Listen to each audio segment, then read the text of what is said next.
Chapter 1563. Queen Sylvie immediately came to her senses and looked guilty. Sorry, Duque. I've wronged you. Duque waved his hand. Before fusing with Arthas, the Lich King Nazul sealed the core of those souls in Frostmourne, and a huge amount of soul energy was sealed under the Ice Throne. He had to truly shatter the Ice Throne in order to release those vengeful souls and weaken Arthas to the greatest extent possible. Only then will we be able to truly destroy Arthas. It turned out that Arthas had this trump card. No wonder both Duque and Elune were hesitant to take action.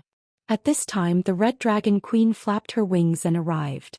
As soon as she landed, she did not even change into her human form. She asked in a booming voice, "Arthas, that bastard ran away? Why didn't he run when he saw you?" Duque shrugged. "He won't gain anything from fighting you. Damn it." At this time, Alexstrasza changed back into her Red Dragon Queen form. "What can I do next? Do you want me to block the Gate of Heaven's Wrath?" Duque could not help but laugh. This reminded him of the famous Gate of Heaven's Wrath incident in history. After Fordragon Bolvar and young Salyafar were trapped, the Red Dragon army burned everything around the Gate of Heaven's Wrath to the ground. Then in the game, the 10-story-tall Red Dragon Queen stared blankly at the Gate of Heaven's Wrath as if she was reflecting on her mistakes. Unexpectedly, in this life she actually proposed to block the gate. This was really interesting. But thinking about it, the Gate of Heaven's Wrath opened in the northwest of the Dragonbone Waste. However, in the past 10 years, the Burning Legion had been causing trouble without a day of rest. The big shots of the Dragon Sleep Temple had no spare energy to care about the Scourge Legion's invasion of Northrend.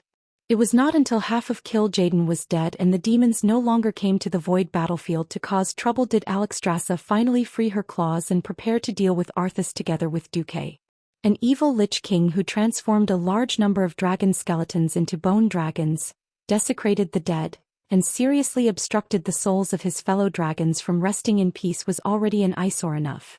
Now he even opened his home right next to the dragon's home. Although the dragons did not occupy the entire Dragonbone wasteland, it was still intolerable. "Alexstrasza, thank you for your good intentions. Just make sure that the main force of the Scourge doesn't wander around Northrend. You take charge of the Dragon Slumber Shrine and leave the rest to the allied army." All right. The presence of life-giver Alexstrasza was a deterrent in itself. With her around, Duque could rest assured that he would be able to clip Arthas's wings. Of course, before that, Duque still had to clean out Alcafon's treasury. Before entering the treasure vault, Duque didn't forget to contact William and Magni. Arthas drew his head back. Operation Icebreaking has officially begun. In the magic mirror, Magni was overjoyed. "I knew you would never let us down." William, however, seemed a little regretful. "I really wish to reach your level, Uncle Duque. Sigh. We can't interfere in the battle of the highest level at all." Duque calmly replied, "That day is not far away. Both you and Magni have the potential to become demigods. This is not a consolation. Both of you really do have the talent. However, the path to becoming a demigod is not simply a path of pursuing power. It is also a difficult path of continuous self-reflection and finding the biggest shining point in one's soul. As long as you continue to work hard, one day you will realize that the line between mortals and gods is actually not that clear." "Really?" The simple-minded Magni looked pleasantly surprised, but those who were familiar with him knew that he wasn't enthusiastic about becoming a demigod. On the other hand, William, who was silent at the side, had a glint in his eyes. He, who was calm and collected, was the most concerned about this matter. Duque didn't know what to say about the two of them. In terms of talent, they were all heroes of the present age, 1 in a million, the cream of the crop. However, for mortals to ascend to godhood, not only did they need talent, but they also needed luck, courage, and wisdom. In history, Magni sent his soul deep into the Earth's crust during the Cataclysm, and he ended up becoming a human-shaped stone. After a long period of time, he became the first person in the history of the Alliance to step into the divine realm and ascend to godhood as a mortal. Before him, only Medivh was able to step into the divine realm and become a demigod as a mortal. William also had the talent, but unfortunately he died in the battle at the Broken Beach in the original history. As for the tribe, only Thrall and Sylvanas had the chance in history. Since Duque was in charge of the Alliance, he could go to hell with the chaos of the Three Hammers and the great defeat at the Broken Beach. These were all matters for the future. His main goal now was naturally to defeat Arthas and the one hiding in Odal at the Cliff of Storms next door. Remembering something, Duque suddenly said, "Oh yes, Magni, are you free now? Didn't you ask me to command the army?" Magni was dumbfounded. "Let Muradin command for 2 days first. There's a guy called Rock Guardian Archavon here. It's best if you deal with him. Very strong? Are you in a hurry to form a team of heroes?" "He's not very strong, but he's still a demigod. Actually, what I mean is, I'll hold the fort at most and you can fight him alone." Not just Magni, even Muradin, Bulang and Kudrin were stunned. The 4 dwarves immediately acted out what it meant to be confused on all sides for Duque. Duque explained, "Silegia will deal with Ice Guardian Turuan, Fire Guardian Turalon will be left to Onyxia, Storm Guardian Servanas will deal with and you will deal with Rock. Understand?" At this moment, all the dwarves' eyes lit up. If it was just to deal with the enemy, there would be no need to go through so much trouble. Duque purposely chose heroes with corresponding attributes to challenge the guardian of a certain element so that they could take the opportunity to train themselves. Powerhouses of the same element would often use the abilities and techniques of their opponents to prove themselves, thereby increasing their strength. As legendary powerhouses, Magni and Servanas had already reached the peak in the realm of mortals. This kind of training opportunity with a demigod on his side was really a once-in-a-thousand-years opportunity. For a moment, even William was a little envious of Magni. Duque saw through this. "William, I don't want to advise you to not be anxious. I just want to say that you can actually refer to Arthas." "What?" William was a little stunned. "Refer to anyone?" He actually referred to Arthas. Chapter 1564. The fusion of Arthas and Nizul's souls isn't just a fusion of power. At the same time, it complements each other's personality flaws. Your soul was once split, and although it eventually fused back into one, the experiences you went through when you were separated created 2 different souls. Right now there are still 2 variants in your body. Think about it carefully. First, you have to properly fuse your soul. How can you not have an impulsive and hot-tempered variant, or a timid and sly variant? William was stunned, and his mouth twitched for a long time before he said, "Is it that obvious?" "Yes." Duque answered affirmatively. "In my opinion, you work hard to prove that you are a perfect king. Unfortunately, what I see is you chasing after Andrew and Lothar. You are also stimulated by my achievements, and you are more eager to improve yourself. Instead, it has caused the fused souls to show signs of separation. Do you know, Varian? This is a regression. Because back then, regardless of whether you were the ghost wolf or the puppet-like, timid you who was manipulated in the palace, they were all Varian Rin." Duque spoke from the bottom of his heart. If it were someone else, Duque wouldn't have had the time to say so much. William looked like he had been struck by a bolt from the blue and was in a daze. Magni was also stroking his beard, deep in thought. "Think about it carefully. I suggest you try meditating in the dead of night. That is a good way to go back in time and reflect on yourself. Listen to the voice of the other variant in your heart." William finally nodded heavily. "I will host the landing battle at the Howling Fjord first." "Okay, go ahead." Unlike the North Wind Tundra, which had many beaches and many landing spots, almost the entire coast of the Howling Fjord was a steep and towering coastline. The shore was full of reefs and the ship could be destroyed at any time. Even if they managed to land, there was no way to go up the steep cliff that was more than 70 degrees vertical without an elevator or something. In terms of landing, according to the terrain, the best way was to enter the canyon in the middle of the south of the Howling Fjord. After entering, there was a lake-like harbor, Dagger Cove. In the Howling Fjord area, where there were strong winds of force 7 or 8, it was a rare haven. No storm outside could move the ships in Daggercliff Bay. Unfortunately, it was now the lair of the Vrykul.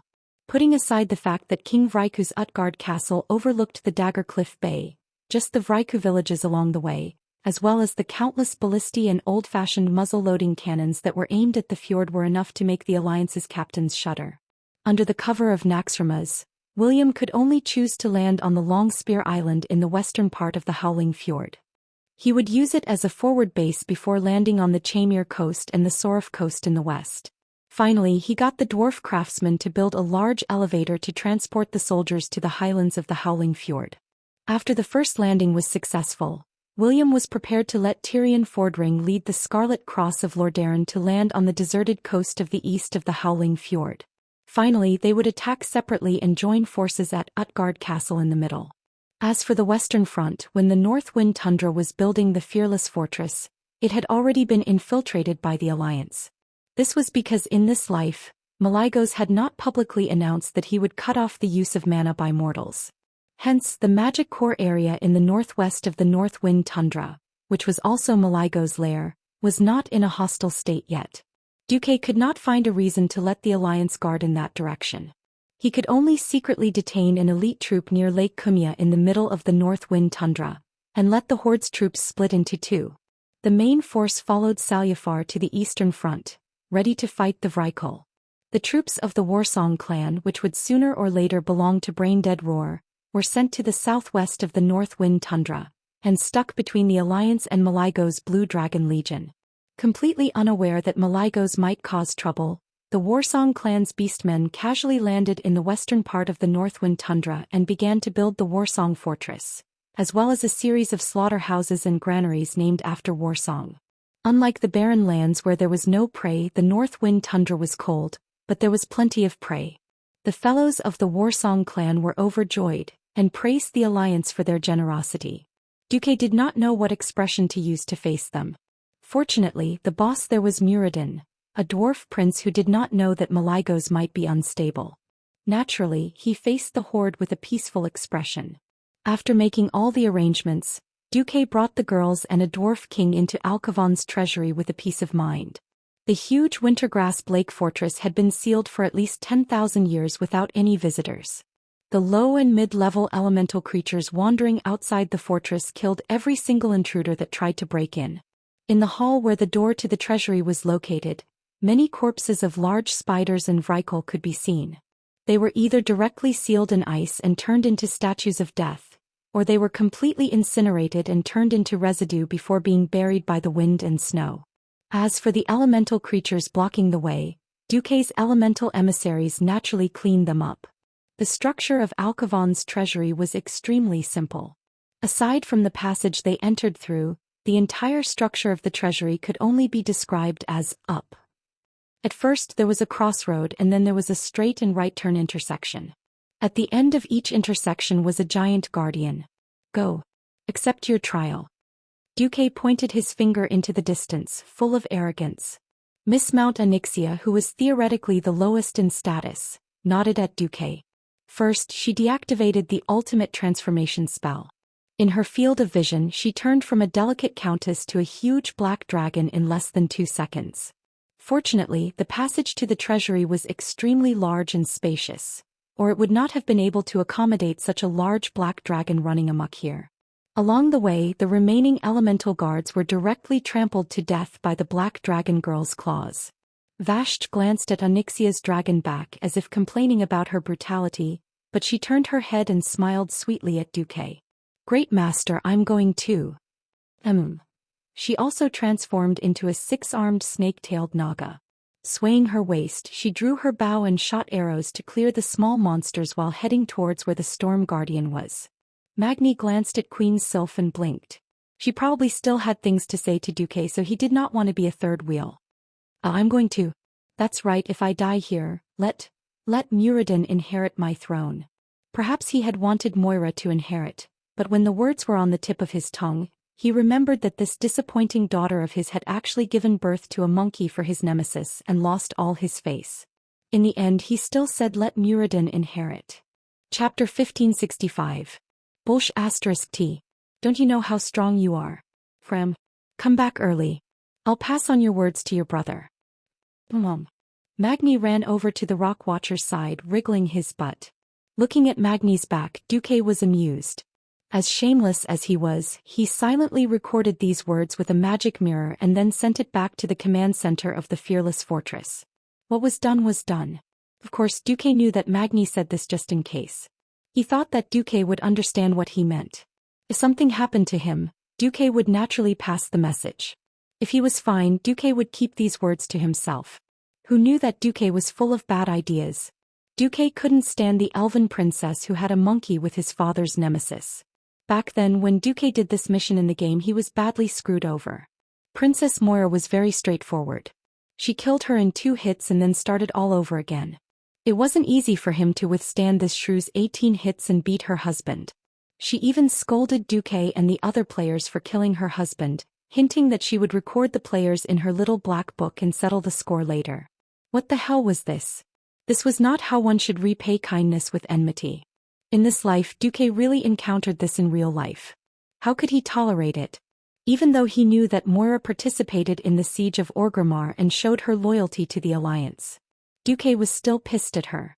So, Duque pretended not to understand the meaning of Magni's words and blurted it out. Anyway, Magni wouldn't die. As long as he came back according to his personality, he definitely wouldn't deny these words. Then Moira wouldn't be able to become the leader of Three Hammer Council in the future. At this moment, Muradin, Bulang, Kudrin, and even the great craftsman Jurban were all in the fearless fortress. When Duque relayed Magni's last words, the few dwarves were dumbfounded. Is the guardian of the treasury really that strong? Muradin was shocked. Although he could understand his elder brother's choice, he was still a little uncomfortable with this sudden sense of responsibility. Bulang, on the other hand, knew his big brother the best. But I can understand big brother's choice. This is the fate of a warrior. Destiny my ass, he'll definitely win. I'm watching. Duque bared his teeth. The so-called watching could only ensure Magni's life. However, in the face of a peerless enemy, it was very difficult for outsiders to interfere in the challenge of breaking through to a higher level. This was the state of mind that a peerless expert had to face. If they had to rely on the help of others in order to survive this life challenge, their hearts as experts would definitely crack and be damaged. It wasn't that they couldn't pull themselves together in the future and challenge a higher level again, but how many people could guarantee that the gap of failure in their hearts wouldn't widen? For example, there were less than 1 in 10 people who could defeat a stronger opponent in one go and cross that natural chasm. Then the peerless expert who fought repeatedly and finally became a talent after being tempered was less than 1 in 10,000. After cutting off the magical communication, only Duque and Sylvanas were left. Queen Sylvanas stood a meter in front of him with no intention of coming up to hug or kiss him. Not even a kiss before you leave? I'm your man after all, Duque teased lightly. Queen Sylvanas shook her head. I'm afraid I'll waver. This is the path you chose. Queen Sylvanas said just as lightly, I know. From the moment I took the first step there was no turning back and there was no going back. Just like you carry the hopes of millions of Alliance people and I carry the elves. It doesn't matter if they're called blood elves or high elves. In that case go. Just remember to go crazy with me when you come back. Sylvanas smiled faintly and turned to leave, waving his hand as he walked. Fine. It's up to you if you pass. Duque was a little dazed as he watched and after a long time he let out a long sigh. As expected, Queen Sylvanas is indeed Queen Sylvanas. Once upon a time the 3 Windrunner sisters had the same outstanding talent. They also had the title of hero. Sasha had chosen her family first, so both her career and combat skills had stagnated. Aurelia was managing the Silver Dawn. She was no longer fighting on the front lines because of her pregnancy, and her combat skills had also stagnated. Only Sylvanas became the queen of the Forgotten in history and finally ascended to the throne of the great chief of the Horde. Becoming a queen was both pressure and motivation. She had chosen the path of the strong. Duque couldn't say anything. He could only silently bless her. Seeing the women around him embarking on their journeys, Duque suddenly had a poetic thought. Life is really as lonely as snow. Then he was pinched in the face. Are you lonely? Then what am I? Jaina puffed up her cheeks and put her hands on her hips, putting on an angry expression for the time being. Duque laughed dryly with cold sweat. Today's weather, not good at all. Jaina pounced with her claws and bit Duque's neck, leaving a shallow bite mark. Ouch. It hurts. Duque pretended to scream. Does it hurt? Jaina immediately changed from biting to licking. Duque stroked Jaina's golden hair. Silly girl, your path is different from theirs. Jaina hugged Duque's shoulder and seemed to murmur in Duque's ear, I know. They are the real strong who want to open their own path, while I'm just a little woman chasing after your back. Almost everyone in Duque's harem could choose whether they wanted to be a top strong person or not, but Jaina had no choice. Jaina was destined to repeat Duque's path because of the overlapping elements. Also because she was born with only 2 elements, arcane and ice, her path was even narrower than Duque's. Since she couldn't surpass him, she would slowly climb to the demigod level and help Duque in the future. That was the end of her path. She needed to continue accumulating knowledge and strengthen her control over ice and arcane elements. At the same time, she would expand her magic circuit. When she reached the critical point, Duque would naturally give her a hand. "Do you regret taking this path?" Duque asked softly. "Of course not." Jaina shook her head. "If I really had the courage and decisiveness back then, I would have abandoned the Proudmoore name. I would have devoted myself to the mysterious world.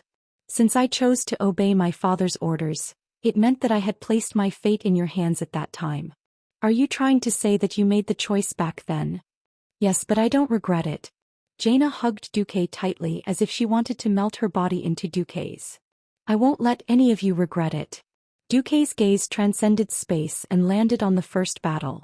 Chapter 1566. The Guardian of Flames, Corellon, was a giant with a height of 8 stories. His beard, which was several meters long, was weaved into mammoth tusks.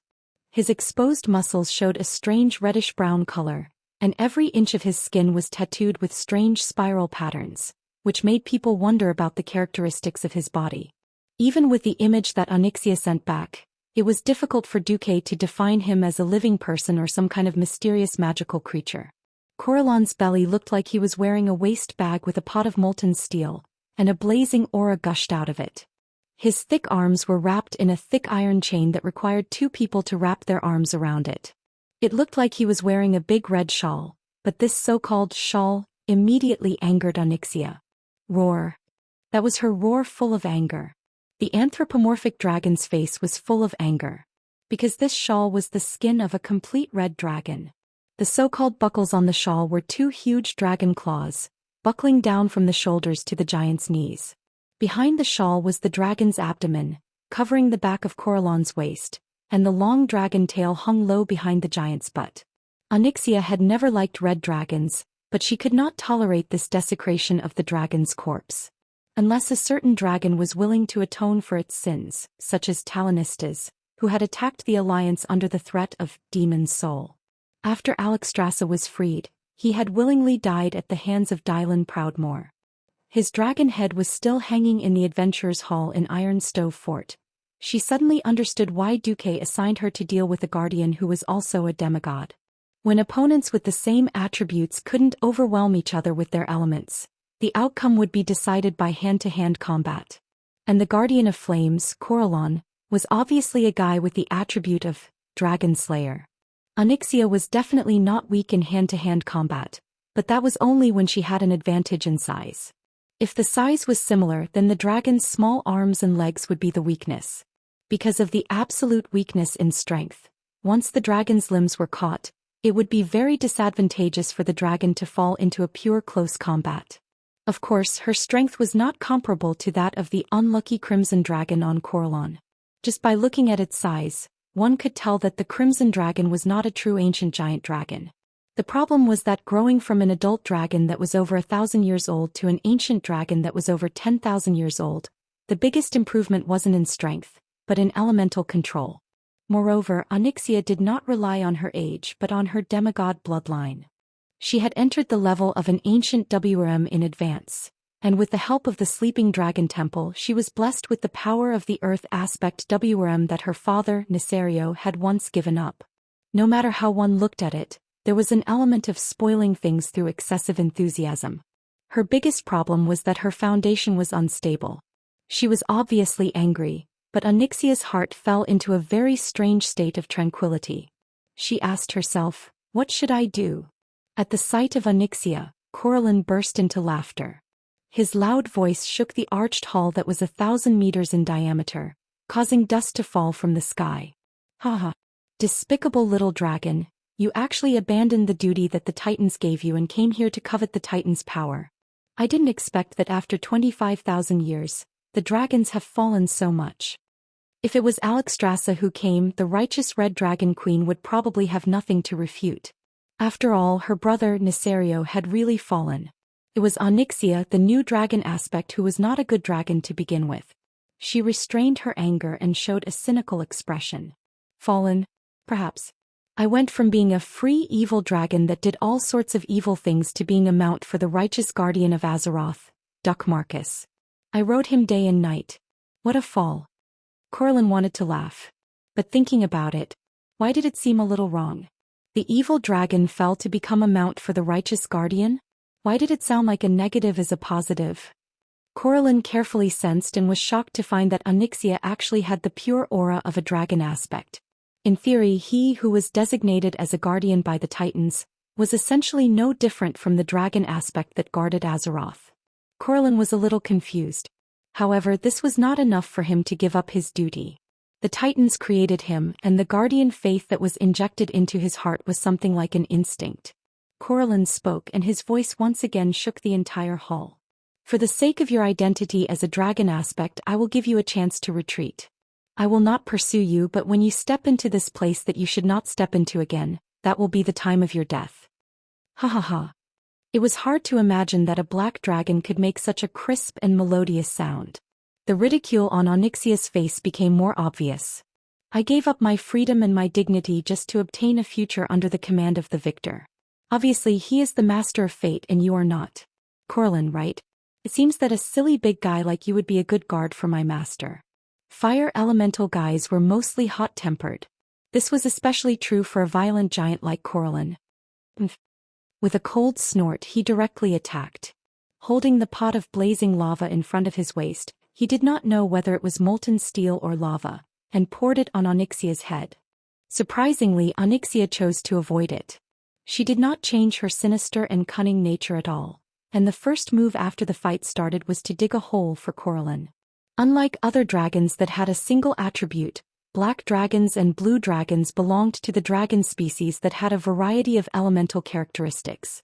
Blue dragons liked frost the most, and in fact they were also very good at arcane and fire spells. Black dragons were even more common. Her father's Wings of Death was proficient in the 3 elements of shadow, fire and natural corrosion. Her brother Nefarian's shadow flame was actually a shadow, and she was pure fire. Most dragons and giants were straightforward and did not have so many twists and turns. Seeing that Onyxia actually used a large and exaggerated movement to dodge the flames, Corlin was excited. Haha. Little dragon that is afraid of fire, you are so afraid of fire and you dare to challenge the guardian of fire. You are dead. Corlin waved his hand and a huge fire meteor suddenly flew out. The huge fireball was the size of a house, exuding a terrible high temperature and heat. If it was a mortal powerhouse in the face of this level of destructive energy, they would definitely be burned into ashes in an instant. But at this time Onyxia suddenly rushed in. She was like a fire phoenix that was reborn from the fire, and she took the initiative to jump into the huge fireball. In Corlin's surprised eyes she suddenly broke the fireball, and fiercely rushed in front of Corlin, stretching out her sharp front claws. Chapter 1567. If this forward thrust was an accident, then Onyxia's next move was the second accident.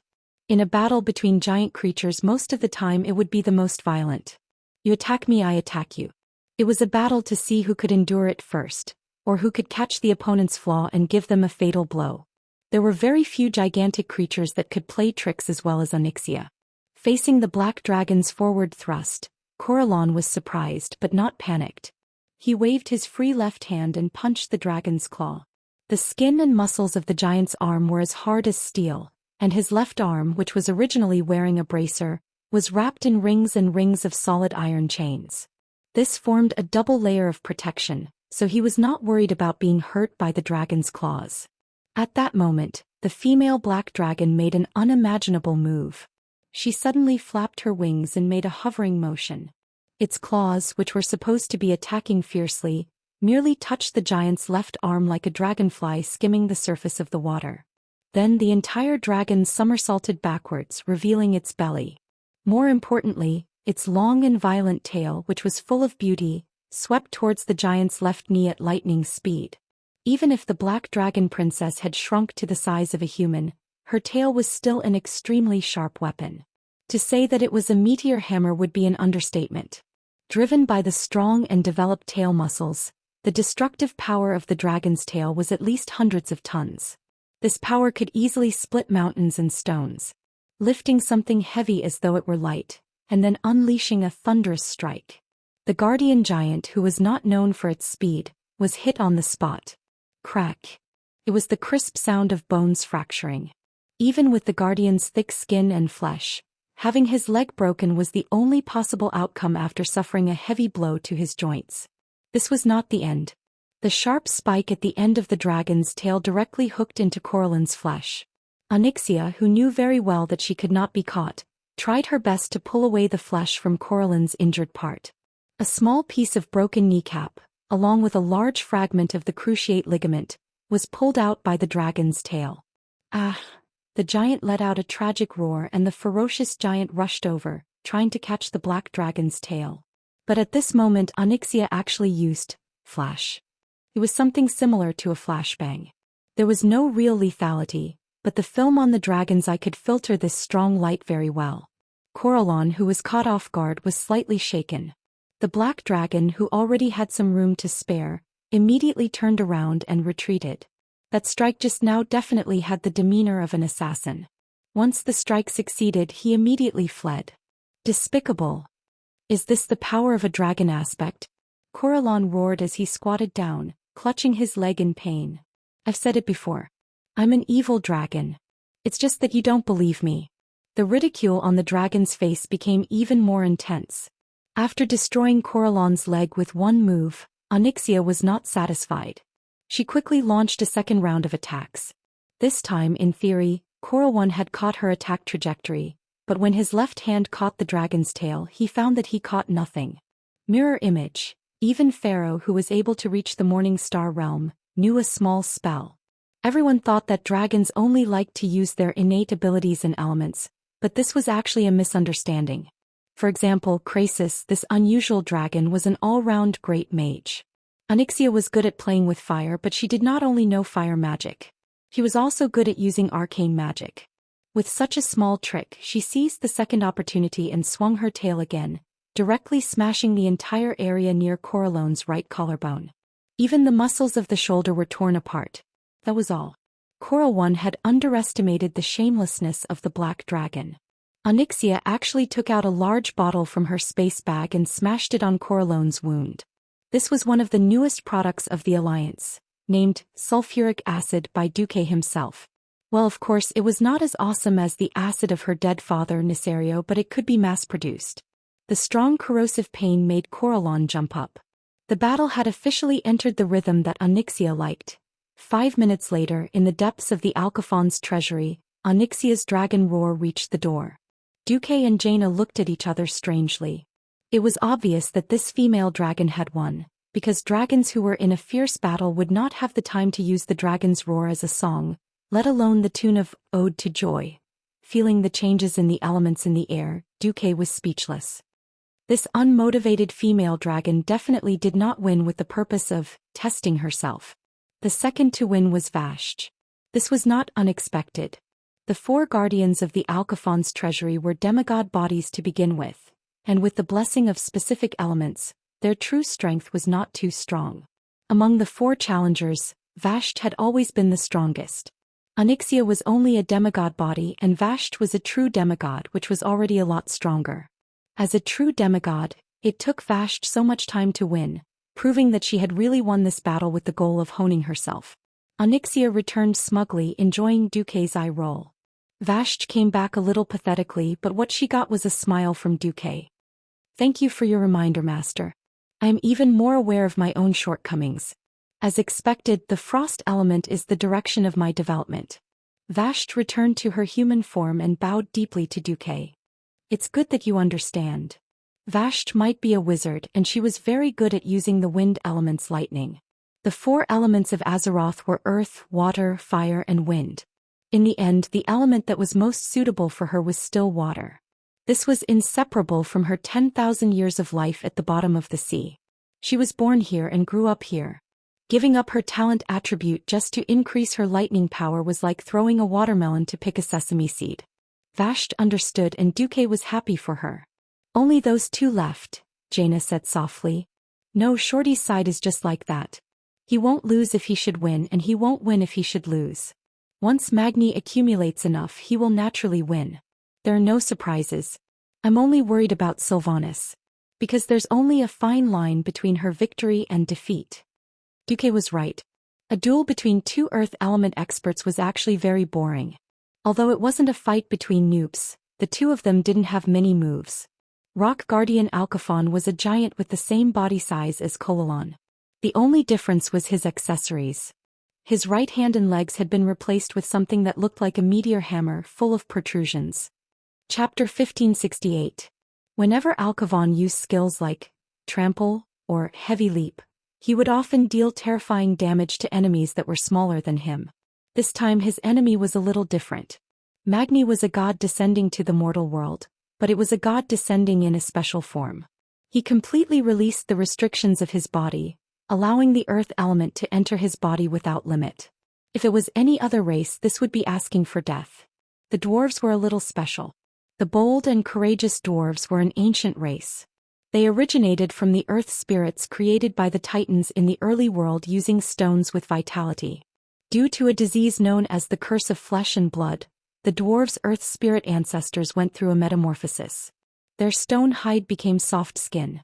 In the end, these bodies of flesh and blood called themselves dwarves, and they established the powerful iron furnace castle on the snow-covered peak of Cosmodon. In a sense, dwarves were not pure living beings. They were more like half-living beings, half-elemental beings. After countless generations of inheritance and mutation, what people saw was a side of dwarves made of flesh and blood. The dwarves with the purest bloodline and the most astonishing talent could trace back to their earth spirit characteristics. For example, Magni Bronzebeard. Absorbing large amounts of earth element was a very risky method. If he absorbed an impure amount of earth element or too much, he would explode like a balloon. The result was out of his and Alcaphon's expectations. His affinity with the earth element was very high. It was rare in the world. Alcaphon was 8 stories tall, and after Magni absorbed the earth element that Alcaphon had released, he was also 6 stories tall. Alcaphon's body was rather well proportioned. Magni's horizontally developed body was still very comical even if he turned into a giant. At this time, Magni was very glad that Duque had agreed to give him Savra's Balrog Ragnar's hand. Only a warhammer like this, which could be enlarged or shrunk by filling or reducing elements, was the most suitable weapon for him. Otherwise, even though he had grown so big, his weapon was still the one he had when he was more than a meter tall. It would be too small to even pick his teeth with. Looking at the blazing inferno hammer, Alcaphon frowned. Originally, I hated all intruders, but you should be an exception because you have a relatively pure heart of the earth. Seems that I was wrong. Completely understanding the meaning behind the other party's gaze, Magni replied loudly, "No, you didn't see wrong. My heart is indeed with the earth." Archavon tapped the infernal hammer with his left finger. "Explain." "Mother Earth bears all things. Without the earth there would be no atmosphere. Liquid water, real wind, and prairie fire could not exist in the void. The earth was the foundation of all things. Since it's the foundation, then any changes are reasonable." Duque had brainwashed Magni for so many years, and had imbued him with a lot of scientific knowledge about transmigrators. Even if Magni didn't learn everything, he would at least know about 70 to 80% of it. Magni was actually very logical when it came to his theories. Originally, he did not expect this ancient giant who had lived for at least 25,000 years to understand. Who would have thought? Well said. Then you understand why this place is called Arcaphen's treasury and not some other treasury, right? Book 6 Chapter 17. 3 Book 6 F***C. There was actually such a thing? Seeing Magni's dumbfounded expression, Alcaphon was very satisfied. "Come, don't waste time. Regardless of victory or defeat, you and I will have a long duel. Let's hope there are no other existences to interfere. I can sense a very powerful demigod entering the treasury." Azeroth, the newly promoted demigod of the Weave, Duke Marcus, is a true guardian. He must have his reasons for attacking this treasury, Magni insisted. "I hope so." The two giants, one tall and one short, began to fight just like that. To be honest, a duel between earth element experts was rather boring. Low attack speed, almost no technique to speak of.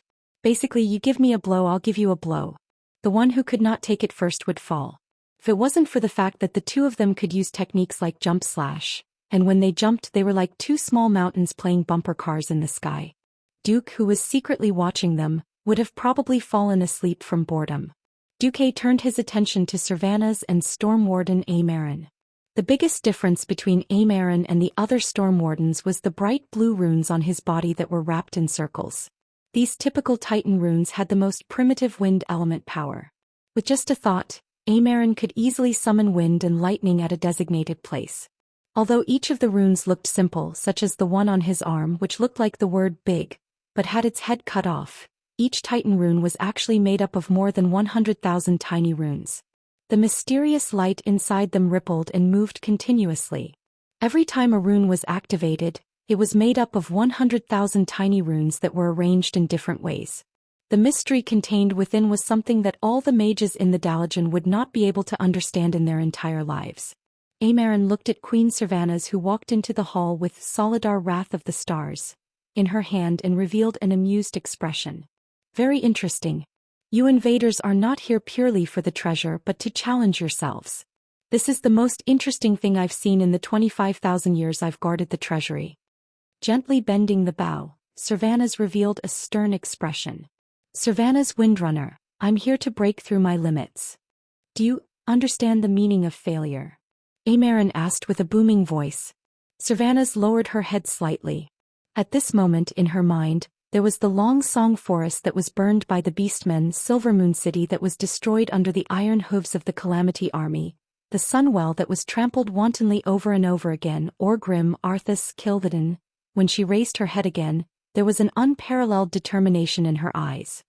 Yes, I understand. It's because I know how terrifying failure is that I understand the value of success. Very well, come on. A battle between people of the same element was much simpler, more violent and direct than fighting against experts of other elements. There was no probing and there were not too many twists and turns. After reaching a certain level of strength, there would be so-called convergence. Why did so many fighter aircrafts in Du Zhe's previous transmigration have similar appearances? It was because there were only a few methods that followed a certain pattern. In the face of such transcendental power, the form and performance of power would be completely different. Chapter 1569. A strong gust of wind blew. The blue Titan runes on Imaron's body flashed, and a level 12 typhoon tornado appeared. The violent storm made Imaron's huge body look blurry. After all, Queen Sylvanas was only 20 meters away from this 8-story tall giant. Mortal, since you have chosen to challenge yourself and pursue the path of the divine realm, then use your body to feel the greatness of the storm. The giant's rumbling voice completely merged with the thunder. Dark clouds of unknown origin shrouded the entire dome of the hemispherical hull. It was dark and frightening. What made Queen Sylvanas' expression turn even colder was that she suddenly realized that she had lost almost all of her attacks. Arrows would be skewed the moment they left the bow. Bow techniques and parabolas were useless. This was the pure suppression of the elemental domain. Unless she made a breakthrough in the elemental domain, Amarin was an existence that she could not defeat. Retreat, retreat, and retreat again. The evasion ability that rangers were proud of was meaningless in the face of this wide-area damage. The frail bodies of elves could only perish if they were pulled into the storm. Tisk. Queen Sylvanas spat on the ground. The range of the tornado continued to expand as Amalron laughed heartily. At the beginning it only occupied the center of the hall, and now it became a large circle. At the beginning Queen Sylvanas had a circle to move around, but in the end, it became a narrow line. Of course she could leave the hall the way she came, but to her that would be the worst failure.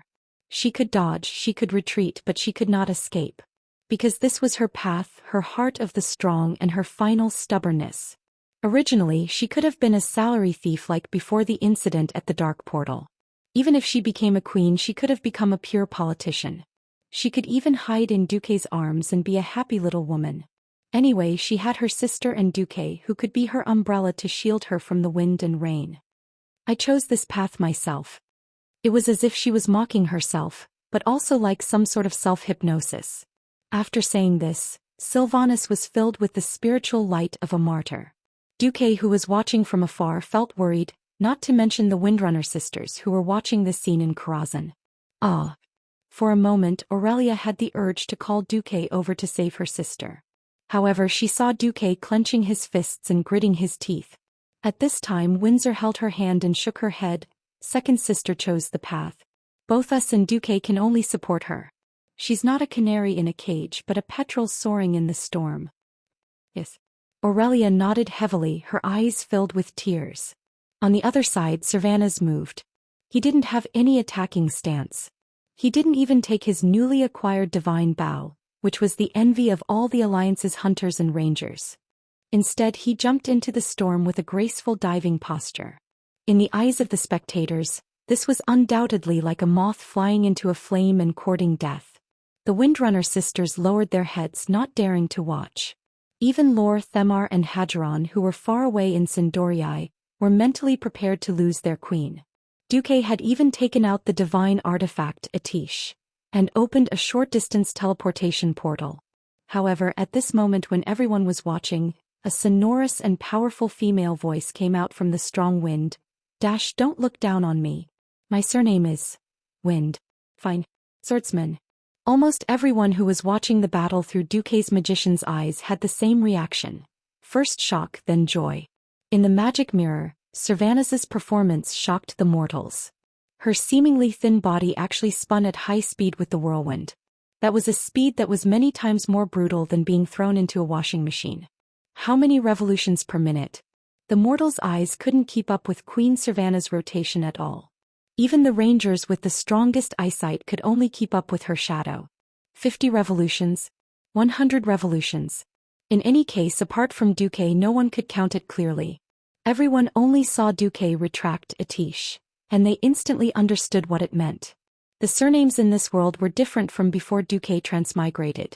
In the original world, Mitarai represented where one was born. The surname Azeroth often represented bloodline. The Sunstrider played with fire. And the Windrunner naturally walked on the wind. But no one expected the power of the Windrunner family's bloodline to have such an astonishing upper limit. The Night Elves originated from the part of the trolls that had the most talent in elemental magic.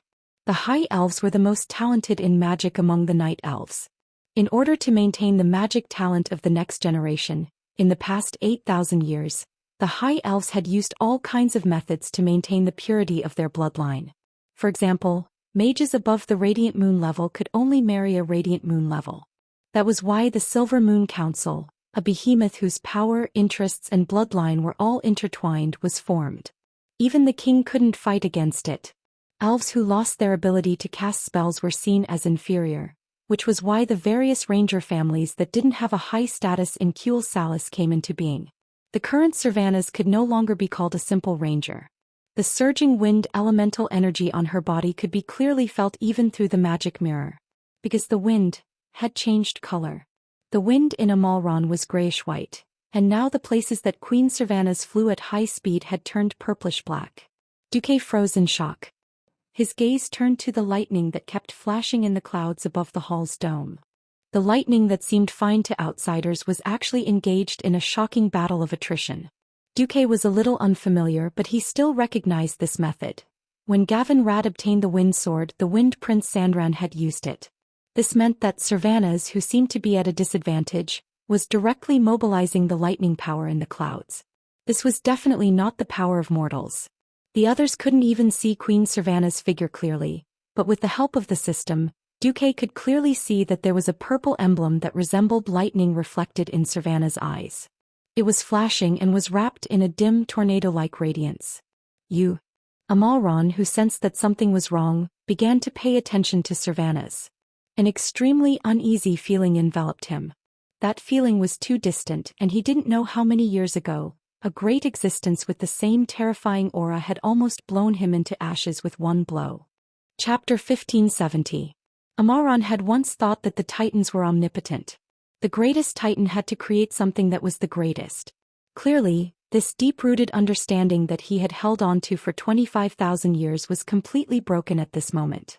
When the Titans of the Pantheon first descended on planet Azeroth, it was during the most terrifying period of the Dark Empire.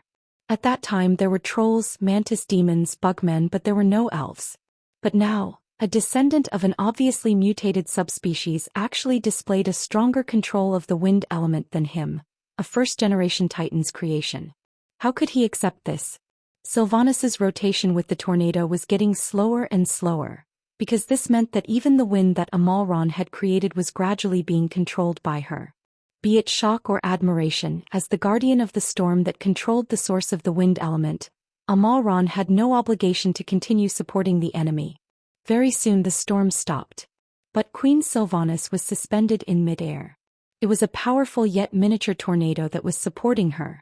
Her long, slender and beautiful legs were completely wrapped in the swirling black wind, and there were even lightning snakes flickering in the wind from time to time.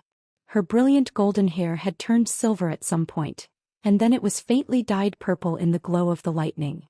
This is a pleasant surprise. Duke's face finally blossomed into a smile. Second sister, Aurelia and Windsor said in unison, "How is she?" Duque smiled as he read out the description of Queen Sylvanas in the system vision. Of course she is the demigod of the Azeroth wind, Sylvanas Windrunner. She's a little weak. Second sister is indeed the strongest among us sisters. Windsor raised her nose. Duque, that last comment of yours is a little redundant. The sisters, whose blood was thicker than water, had single-handedly broken through the boundary between mortals and gods. In the face of such a heaven-defying achievement, Duke actually made such an evaluation. No matter how good Illyria's temper was, she was a little angry now. What else could Duque say? He could only smile bitterly. At that moment, the will of planet Azeroth had responded and accepted Queen Sylvie as the planet's demigod. If what Sylvanas requested from the world was an empty domain, she would definitely be able to obtain even more resources. Unfortunately, her demigod oath was just wind. Just like when Duque was a demigod of the weave, he had to fight with Ragnaros for control of the fire element. By doing this, Queen Sylvanas was going against the big boss of the wind elemental circle, wind wielder Alakir. Yes, the Prince Thunderin who gave Gavin Rad the wind's word was his son. Although in the original history, Sylvanas deserved to be taught a lesson and was eventually beaten like a dog by the Alliance and Horde, the two sides had yet to come into contact with each other, so it was impossible for Sylvanas to obtain many wind elemental resources. Apart from the small amount of wandering wind elements, none of the wind elements were willing to listen to her. So in a sense, the current Queen Sylvie was only the weakest of demigods. Duque shrugged. Well, let us congratulate Her Excellency Sylvanas Windrunner. She has successfully stepped into the realm of gods. From this moment on, as long as Azeroth is not destroyed, she will be in eternal existence. The so-called eternal was the true meaning of immortality. Just like the wild demigod Malorn who had been killed by Archimonde in the ancient war, as long as the time was right and there was enough energy and the corresponding summoning ritual, he could still be resurrected for you to see. His own woman had broken through to the level of demigod with her own strength. Even if she was the weakest, at least this spirit was worthy of celebration. Duque was still watching, but his mood had changed from the initial nervousness to relaxed and joyful. If 99 out of 100 people had to die and only one survived, it would be called a grand escape. If the 99 people who died and the one who survived could all start over, it would be called a game. Different starting points meant different mentalities. Dooku and the other onlookers had already gone from feeling as if they were experiencing it themselves, to being onlookers. Of course, Queen Sylvanas was Queen Sylvanas. She was arrogant and unyielding, and she persisted to the end. Whether it was in the past or now, whether it was in the original history or this life, nothing had changed. Perhaps it was because of her dazzling moments that she had earned such an exaggerated amount of popularity among the players. Amalron had already retracted his storm elements, because if more elements floated outside his body, it would be no different from giving support to the enemy. Unfortunately, he was a bit late. Even without knowing much, just by looking at the size of the elemental domains surrounding Queen Sylvanas and Amalron in the magic mirror, one could judge the difference in their strength. Although Queen Sylvanas' strength had increased qualitatively in terms of quantity, Amalron still had the upper hand. Now, the ratio of the black thunder and wind and the grayish-white tornado in the field of view was 3-7. Queen Sylvanas had just stepped into the realm of gods, and she was greedy for all the wind elements that could be converted into her power. She, who had not fired a single arrow since the start of the battle, turned the tables and starlight flashed on Solidar stars of fury. Every time it flashed, it was like a vacuum arrow suddenly traversing the entire sky and landing in those seemingly nonsensical places. Only Duque exclaimed, "Beautiful." Duque, why did you say that second sister did a beautiful job? Sasha directly sent a magic message to Duque. Normal people can't see it, but if your elemental senses are strong enough, you can see that those are Amorin's wind elemental control nodes. Duque smiled and replied, destroying the other party's control points means that the other party can release the elements they control, and then both parties can fight again to determine the ownership. It was unrealistic to bring all the elements in the airspace under one's control. After all, the purest elements that were like arms would always only be a small handful. The most standard way for an elemental controller to control the elemental energy in a wide area was to use a single point to control the elemental energy in a spherical area, then connect all the points into lines, and then the lines into a structure like a tree's roots, finally controlling the direction of all the branches on the main trunk. What Sylvanas was doing now was to cut off the other party's roots so that he could more fairly snatch the elemental energy from the wind elemental realm. Mortal, you're not bad. You're really not bad. But what about this? Amalron raised his arms high, and the titan runes on his body, shoulders, and thighs all shone with a dazzling light. The next moment, countless lightning chains shot out from the tips of his 10 fingers. Obviously, when the elemental nodes could not be hidden, this Guardian of Storm directly used the method of strengthening them to deal with Sylvanas's attacks one by one. Chapter 1571.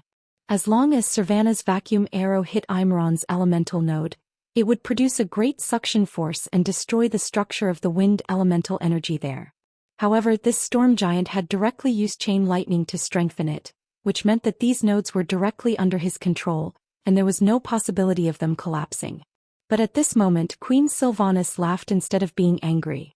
For a moment, Duque almost thought that he was looking at a female fox with the surname Proudmoore. The arrows of Solidar Wrath of the Stars were infinite.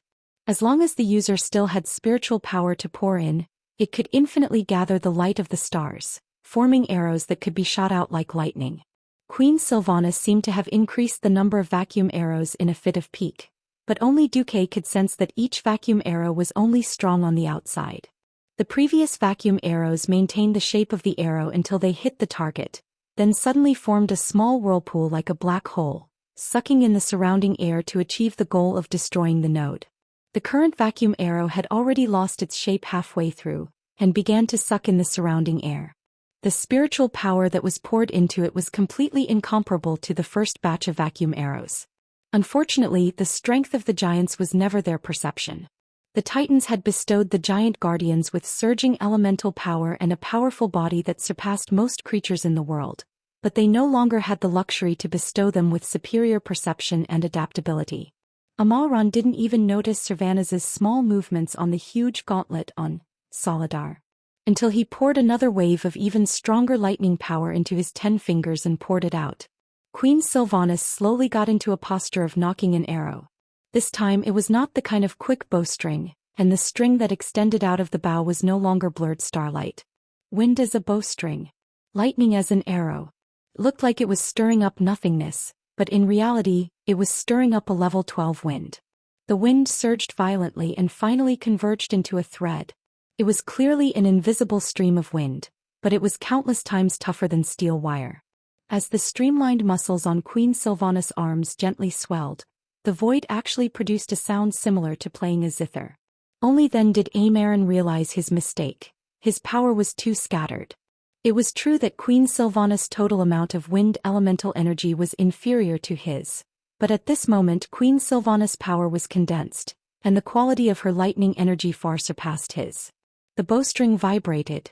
The lightning arrow, which was supposed to be loud and powerful, was shot without a sound. That was even more terrifying. A bolt of lightning flashed across the void. Even the Guardian of the Storm Amarin, who had the title of Thunder, had a huge hole in his left palm from this attack. Almost in the blink of an eye, everyone could feel the decline of the Tempest Giant's aura. Congratulations, you've won. Blood Elf Sylvanas Windrunner. Unexpectedly, Amalron, who was clasping his hands, didn't show any signs of fighting to the bitter end. The battle between you and me is over.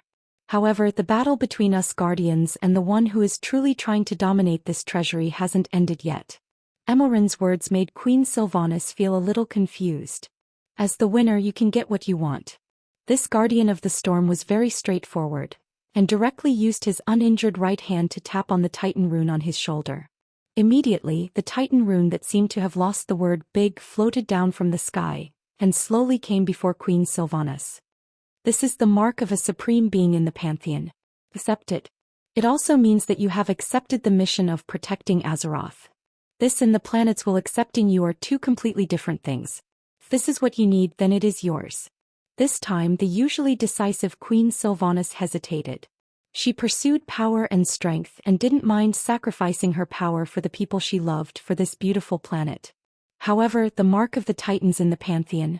If she accepted it and became a servant of the Titans and did things against her will, what would she do? She almost instinctively turned around and looked into the void.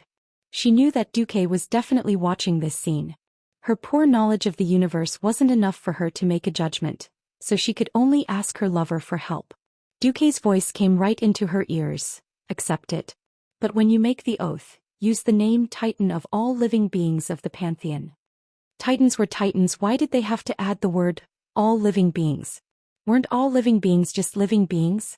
Wouldn't that mean that any living Titan could order her around? Queen Sylvanas hesitated. Trust me. Duque emphasized. Right. I trust you. Since Duque didn't explain, Queen Sylvanas didn't ask.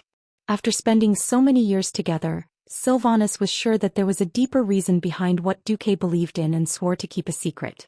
This unconditional trust made her touch the Titan rune, which was even larger than a table, with both of her hands. A huge amount of knowledge on using the wind element surged into her sea of consciousness like a tidal wave. She didn't notice that the remaining Titan runes on Amoran's body started to dim one by one. In just a few breaths, they were almost devoid of light. At the same time, the rock guardian Archon suddenly stopped his attacks. What's wrong? Magni asked, panting. Finally. I'm the only one left. Was that sorrow? Was that a sigh? Or was it the sadness of fate? That indescribable feeling caused Magni's fighting spirit to subside. The two giants, one tall and one short, looked at each other. Can you feel it? Magni Bronzebeard, the guardian of the rock and the earth. The earth bears all things, but it can't stop everything that happens on the earth. Spring, summer, autumn and winter, watching all things prosper and watch all things wither. The cycle repeats itself, but it can't change anything. This feeling, this understanding, do you have it? Archavon said in a low voice. Magni used the flaming devil's hammer to hit the giant tower shield he had formed with the earth element, and it let out a strange buzzing sound that had nothing to do with the earth element. He said in a clear voice, the earth should be watching. But if the earth shatters, all things will cease to exist. Rather than watch helplessly and hopelessly, why not let the Burning Legion know what the fury of the earth is? After saying that, Magni's eyes turned red. This made Duque's heart skip a beat. This seemed to be even more skewed in fate. No matter how he looked at it, that damned dwarf king had walked on a path of power that was different from history. Chapter 1572. What happened to the earth element specialization? Seeing this scene, Duque felt as if he had fallen from the sky. Yet Duque, who was the disintegrator of the original works of history, was the one who had turned Azeroth's history upside down. He had no right to say anything. He could only bless Magni in his heart. As long as you're happy. The giant-like Magni leaped high into the air. A 6-story tall dwarf performing a jumping slash was quite a shocking sight to behold. That was an unmistakably earth-shattering event. Even with Archavon's thick skin and thick flesh, he didn't dare to receive this attack. He leaped back, moving over 20 meters in a flash. But Magni still didn't let him off and slammed his hammer onto the floor of the hall. Crack. The ground was collapsing and a tremor akin to the movement of the earth's crust spread out. After a short period of shaking, a small volcano appeared in the center of the hall. Scorching lava splattered in all directions, the highest reaching a height of 100 meters. Archavon couldn't dodge in time and was hit.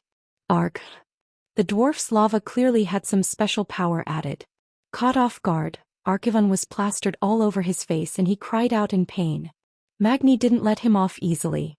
He swung the house-sized Balrog hammer and smashed it at Archavon with all his might. Bam. With a horizontal sweep, Archavon's helmet was smashed. Bam. With a vertical chop, Archavon's head caved in. If he was a normal human, Archavon would have been as dead as a doornail. But as a special existence that was half life and half elemental, this kind of injury wasn't fatal. Archivon's giant palm, which could send a small fort flying with a single slap, swept Magni, who had a stable footing, over. He couldn't see with his eyes, but he could sense all objects on the ground. He leaped onto Magni's body, riding on Magni's thick bucket-like waist, raised his two large fists and smashed them down on Magni's head. Against such a suppressive attack, the most standard way to retaliate was to use a kick to the opponent's back and send him flying. Unfortunately, dwarves had short legs. Even though he had become a giant, the proportions of his body remained the same. This meant that Magni was unable to defeat his enemy with this move. Not fighting back wasn't the dwarf's style. Magni did something very shocking. He actually transferred the elements and power of the Balrog magic hammer away, and then used both his hands to block Alcon's arms, returning a hammer blow to Alcon. That's right. It was a F***king headbutt. The blazing Balrog's fire was like a shining red helmet on Magni's head. As the owner of the Flaming Devil Hammer, he did not need to worry about being injured by the flames of the Flaming Devil Hammer. Let's see whose head is harder. Magni shouted with his thick red neck. Archivon really wanted to say, "You're F***king cheating." Headbutting had always been a way to kill 10,000 enemies while sacrificing 8,000 oneself. It all depended on whose head was harder and whose head was the so-called soft shell. But now Magni's headbutt was pressing down on the other party's skull. Even though Archivon's essence was an earth elemental, having such high-purity flames and lava flowing freely on his head was extremely painful. This time he no longer wanted to suppress Magni. He wanted to leave, but it was Magni's turn to hold him tightly and headbutt again and again. Every collision had the feeling of a collapsing mountain. But the characteristics of the Balrog magic hammer allowed Magni to have the upper hand in this exchange. "Come on. This is fun. Let's hurt each other," the Shorty King shouted wildly. This scene made Duque and the other big shots of the Alliance hold their foreheads and sigh. Faster thief. What happened to the battle that represented the highest level of Azeroth? A guardian with a demigod's body, and a peerless expert who was trying to break through to demigod. The two of them fighting was no different from a street brawl. Are you F***king kidding me? This time even Duque turned off the magic mirror. He did not want to watch anymore. The outcome has been decided. Standing in the middle of the passageway in the treasure vault, Duque waited for Sylvanas to arrive.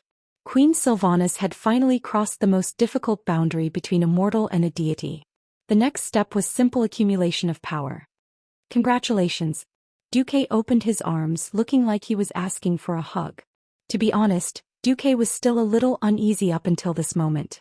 A mortal becoming a deity was something to be celebrated, but the sea of divine power and elements entering one's body would also impact one's soul. Duque had read many novels before he transmigrated that humans could easily lose themselves in such situations, becoming more like a deity than a human. When a deity weighed everything on a scale and weighed the gains and losses before acting accordingly, would such a deity or demigod? Just as Duque's thoughts were running wild, Queen Sylvanas had already pounced on him, her fragrant red lips pressing against his. Sylvanas always gave him a sense of independence. He had his own thoughts and his own principles of action. Most of the time she would give up her private time for her compatriots and to govern the country. She was great, but obviously she would not be a good partner. At this moment she was like a little wife who had finally found her way home after going through hardships, throwing herself into the arms of her lover. "I'm sorry for making you worry because of my stubbornness." Exhausted, she showed an apologetic smile. "It's good that you're back." Duque stroked Queen Sylvanas' hair. He noticed that her hair color had changed from brilliant pure gold to pale platinum. "Are there any changes or effects? Kiss me again and you'll know." Duque was happy to do it, but in the end, woo woo woo. Duque's tongue was numb. What the hell? Queen Sylvanas' tongue was electrified. Seeing Duque's embarrassment, Queen Sylvanas giggled. Her gorgeous smile made her look like a mischievous little demon on Halloween. "Duque, I can't learn to be gentle and virtuous even in my next life. I am who I am." Queen Sylvanas had thought that Duque would be a little annoyed. Unexpectedly, Duque's smile became even more gentle, and there was a hint of fascination in it.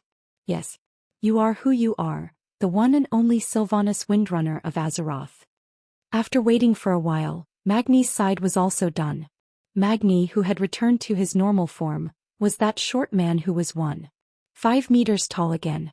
Although his face was bruised and swollen, he still held his head high and looked very arrogant. It was as if the one who had broken through the mortal boundary wasn't Queen Sylvanas, but him.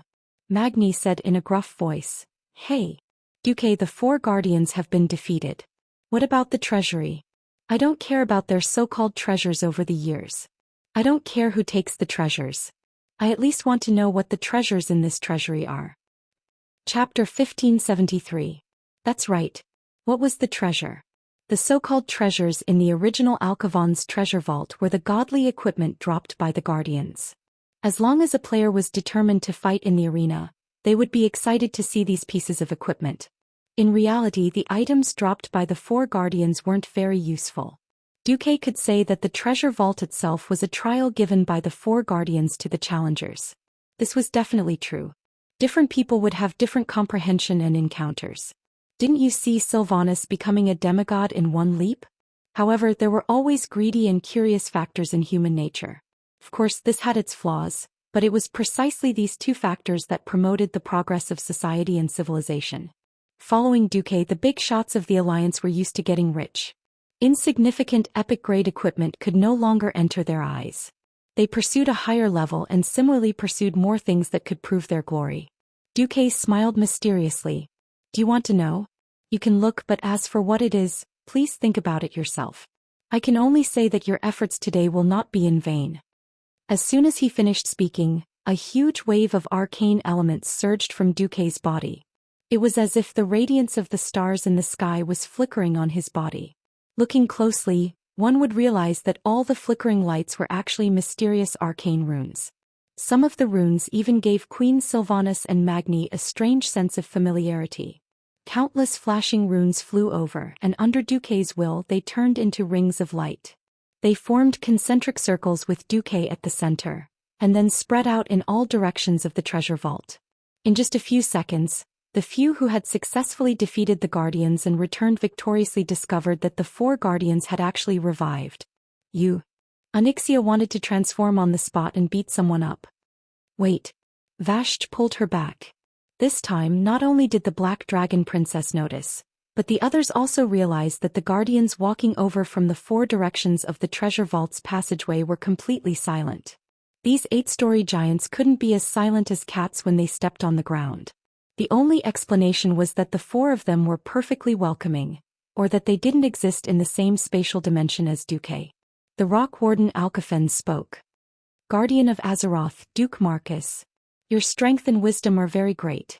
It is no exaggeration to say that you are the wisest and most powerful existence I have seen in the past 25,000 years." Duque didn't act arrogant. He bowed slightly towards Alcafen to express his respect. "How did you find out that we didn't die? Our bodies have indeed completely disappeared from this world." As soon as Duque leaned on a tiche, the 3 crows circled above Duque's head and let out unpleasant caws. It seemed strange, but the appearance of the 3 crows firmly attracted the attention of all the guards. At this time Duque said in a clear voice, "I am a person who does good. I am a person who destroys all evil in Azeroth. My power originates from the endless starry sky and the countless overlapping spaces. My eyes have already transcended time and space."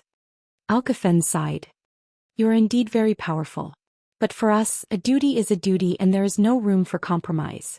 We don't have what you want." "No, you do," Duque insisted.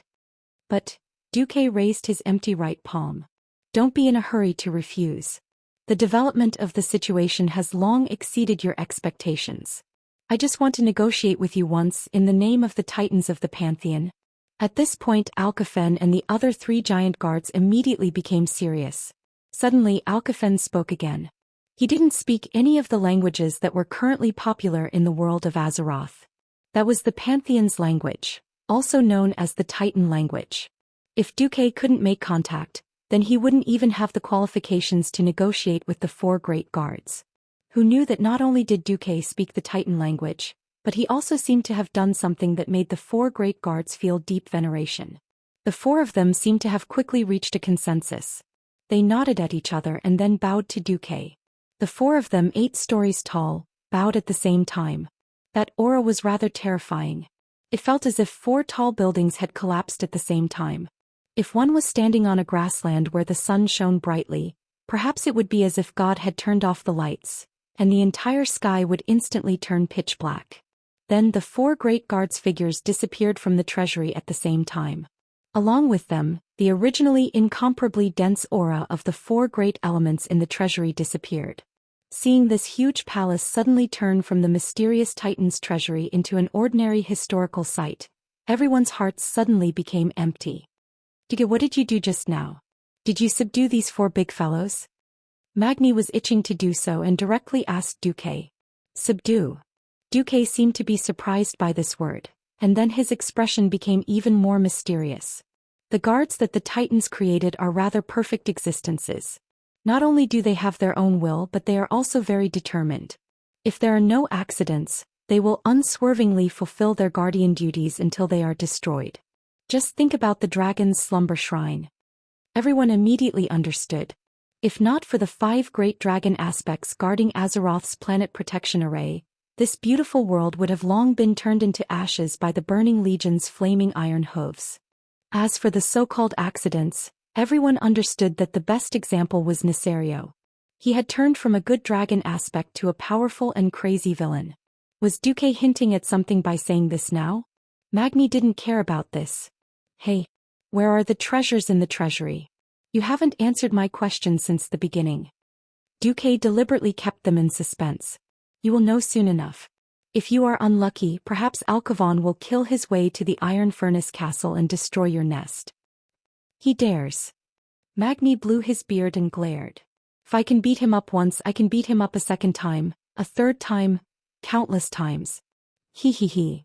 Faced with Magni's questioning and Queen Sylvanie's indirect questioning, Duque refused to say anything. This made the 4 fellows who had just participated in the challenge so angry that their teeth itched.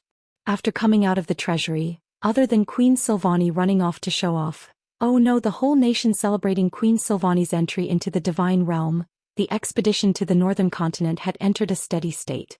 The Western Front was under Magni's control again, while the Eastern Front was under William's command.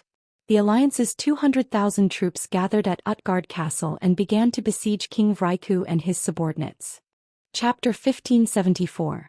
In the northern region of Northrend, most of the areas were extremely cold. Duque did not know how the Silver Northern Expedition was organized in history. He only knew that even though he had made so many preparations for the conquest of Northrend, there were still all kinds of ridiculous situations. However, there were many soldiers in the Alliance who knew their soldiers well. An old dwarf lectured the new recruits. Let me tell you, the commander of the Alliance, Duke Marcus, is the commander who knows his soldiers the best. If it was in the past, you could only wear broken leather boots. When your toes froze black, your toes would be dead and useless. Now you have imported animal hides from the tribe and cotton boots to protect your feet. Cotton boots, cotton padded jackets, spiked shoes, snow tracks, military rations and hot soup that could be heated by pulling a wire. Duque even strictly ordered that the toilets must be connected to the barracks. If the soldiers left the barracks to go to the toilet in the middle of the night, even if the toilet was only 5 meters away, they might freeze to death due to the snowstorm. All these details reflected the meticulous preparations that the Alliance had made for this northern expedition. Usually, after sleeping in such a world of ice and snow, even if there were tents, there might be many soldiers who would never wake up the next morning. They did not die on the battlefield but in an unknown place, which was quite a blow to the morale. But since the simple hotbeds and the new mobile central heating system were invented, the non-battle losses of soldiers camping in the wild had basically dropped to single digits. William led the Alliance army to attack the Howling Fjord, and in history less than 10,000 people could kill their way to Utgard Castle. It was not that the Alliance and the Horde did not want to invest more troops, but that the logistics could not keep up. Now it was completely different. The flying fortress Naxxramas opened the way, and the Alliance forcefully landed on the shoals on the east and west sides. Then huge conveyor tracks were set up on the shoals, and the diesel engine drove the tracks to transport boxes of military supplies to the plateau of the Howling Fjord, which was tens of meters high. Soldiers, heavy tanks and other military equipment were transported back and forth by large elevators. Looking at a group of soldiers using a fire that had been prepared in advance to burn the lower part of the diesel engine, William felt a sense of extravagance. He smiled bitterly. Could it be that Uncle Duque really has the ability to predict the future? Once upon a time, Vale Era would always play the role of cheering William on and encouraging him, saying that he could surpass Duque. However, after spending so much time together, Vale Era could no longer say it. Perhaps the Alliance had only popularized diesel engines in the past few years. Steam engines could not operate in extremely cold weather, but they had been tested. But it was hard to estimate how good a diesel engine would be in a damned place like No Scent. After all, there were not many extremely cold regions in the Eastern Kingdom. Even the snow-covered Lochmoden and the former Alterac only had a temperature of a few degrees below zero. There wasn't a single military consultant or staff officer who suggested how to start a diesel engine that was completely frozen by frost in a temperature of -40 degrees Celsius. When the problem arose, most of the Alliance army was in despair. If the Alliance's technological products were excluded, it meant that they could only rely on the most primitive infantry and the Griffin Knights to fight. If that continued, the Alliance would definitely suffer heavy casualties. Who knew that in less than 2 minutes, Duque would reply and ask them to set up a stove under the engine to roast it. It sounded ridiculous, but during World War II on Earth, both the Soviet army and the German army did this in extremely cold weather. Otherwise, even if the soldiers used hammers to smash the ice on the outside, the inside would still be frozen into a lump of ice and would not be able to move at all. If they wanted to roast it, to what extent? He replied, "The ice has melted and the outer armor has started to turn black. Leave the rest to the anti-freeze oil." It was a simple, violent, and meaningful solution, and it was settled just like that. However, everyone knew that Duque had never been in the snow for the first half of his life. Something that even the dwarves couldn't do was solved by him. Not only did he use the stove to deal with the frozen machine, but he also used the anti-freeze oil. The dwarves had to go through thousands of experiments before they could come up with a better formula. However, Duque had already given them the formula for the results, so he just King did it. Black technology was thrown out one after another, making the gnome and dwarf inventors dizzy. Gerben complained more than once that Duque's actions would make their scientists useless. Duque shrugged. "The Burning Legion will make a comeback in less than 10 years. I can't do anything about it. Why don't you let the Burning Legion be late and I'll give your scientists more time to practice?" Gerben was speechless. With such powerful modern equipment, the armies on both the east and west practically advanced while laying railways. With an irresistible momentum, it only took a little more than a week for them to converge under Utgard Castle. The East Army directly set up heavy cannons across the Immerse waterfall on the east side of the castle, while the main force led by William on the West Army set up the cannons and lined up the Orc Infantry Legion led by young Salyafar. This was not only making the best use of everything but also a form of deterrence. The bombardment of the 155mm heavy cannons only took a few minutes to leave the stronghold of the Vrykul King Immerse riddled with holes. In the eyes of the Alliance's cannons, a castle that had not been reinforced by magical protection arrays was just a large target. The city that the Vrykul had spent a whole 10 centuries to build was destroyed by the cannons of the Alliance in a few minutes. "Air Defense Unit, get ready." William raised his 2 swords, Ceremony, which was a combination of the Shadow Ripper, Sheratol, and the Shadow Plunderer, Aramin, high up. As expected, the Vrykul, who had half-giant bloodlines and huge bodies, continuously poured out from behind the destroyed high walls of the castle. They spread their legs and swarmed towards the allied forces of the Alliance and the Horde in a messy formation. The Vrykul were loyal to their king Immerse. Although the orcs always said that they were a race born to fight compared to the Vrykul, it seemed that the Vrykul were more worthy of this title. If they were just the giant Vrykul, it would not be enough for the Alliance to pay so much attention to them. The real name of the Vrykul was the Dragon Raider clan. Among the most commonly seen progenitor dragons, these beasts were different from their relatives of the 5-colored Guardian Dragon clan, who had been bestowed some power and high intelligence by the Titans. The progenitor dragons did not have a magical physique and their intelligence was slightly lower. Strictly speaking, they were standard dragon beasts. They did not have the long necks of their distant relatives of the Guardian Dragon clan, and their tails were shorter. However, the proportion of their head was larger, and their strong jaws made up more than 40% of their head. The wings were very powerful, but the front legs were almost completely degenerated. When not flying, the wings played the main role of supporting the body. The hind legs were thick and strong and were the main tool for hunting. Compared to the guardian dragon clan, their entire body was more streamlined and suitable for flight. Chapter 1575. In any case, the Vricuans had already trained these terrifying progenitor dragons as mounts. These draconic knights were the biggest problem for the Allied forces. If they didn't get rid of these guys and charged straight to the Ice Crown Glacier, no one knew what would happen to the Allied forces' supply line. Seeing the swarm of progenitor dragons that looked like a swarm of locusts and dark clouds rising in the sky, almost every Alliance commander revealed a triumphant smile. Let's show these barbarians of the northern region what a trap is. William's ceremony slashed down heavily from the sky. In the sky, Naxxramas didn't even need to open fire. Even the Alliance's airships that were swaying in the air opened all their cannons and fired the 40mm 8-barreled cannons. There were also the new Dongfeng air defense cannons on the ground. In the sky and on the ground, not even 3-style bombs were used. They directly formed a dead zone that could turn the entire airspace into an absolute no-fly zone. It was the black smoke and light projectiles that were pulled out from thousands of air defense cannons at different angles. Amidst the sounds that were denser than the sound of the rain, young Salyafar only saw the sky full of red progenitor dragons being shot into pieces of smelly flesh and blood. Even their masters who were riding them exploded in the air. They didn't even have the chance to fly away from Utgard Castle before they turned into bloody mud and fell back onto the castle. This was the biggest blow to their morale. The Vricuans' morale was declining at a speed that was almost visible to the naked eye. They were already on the verge of collapse from the bombardment of the heavy cannons before they even engaged in battle. Now, the progenitor dragon legion that they were most proud of had been annihilated. Even the Vricuan infantry that had already begun to charge had begun to slow down.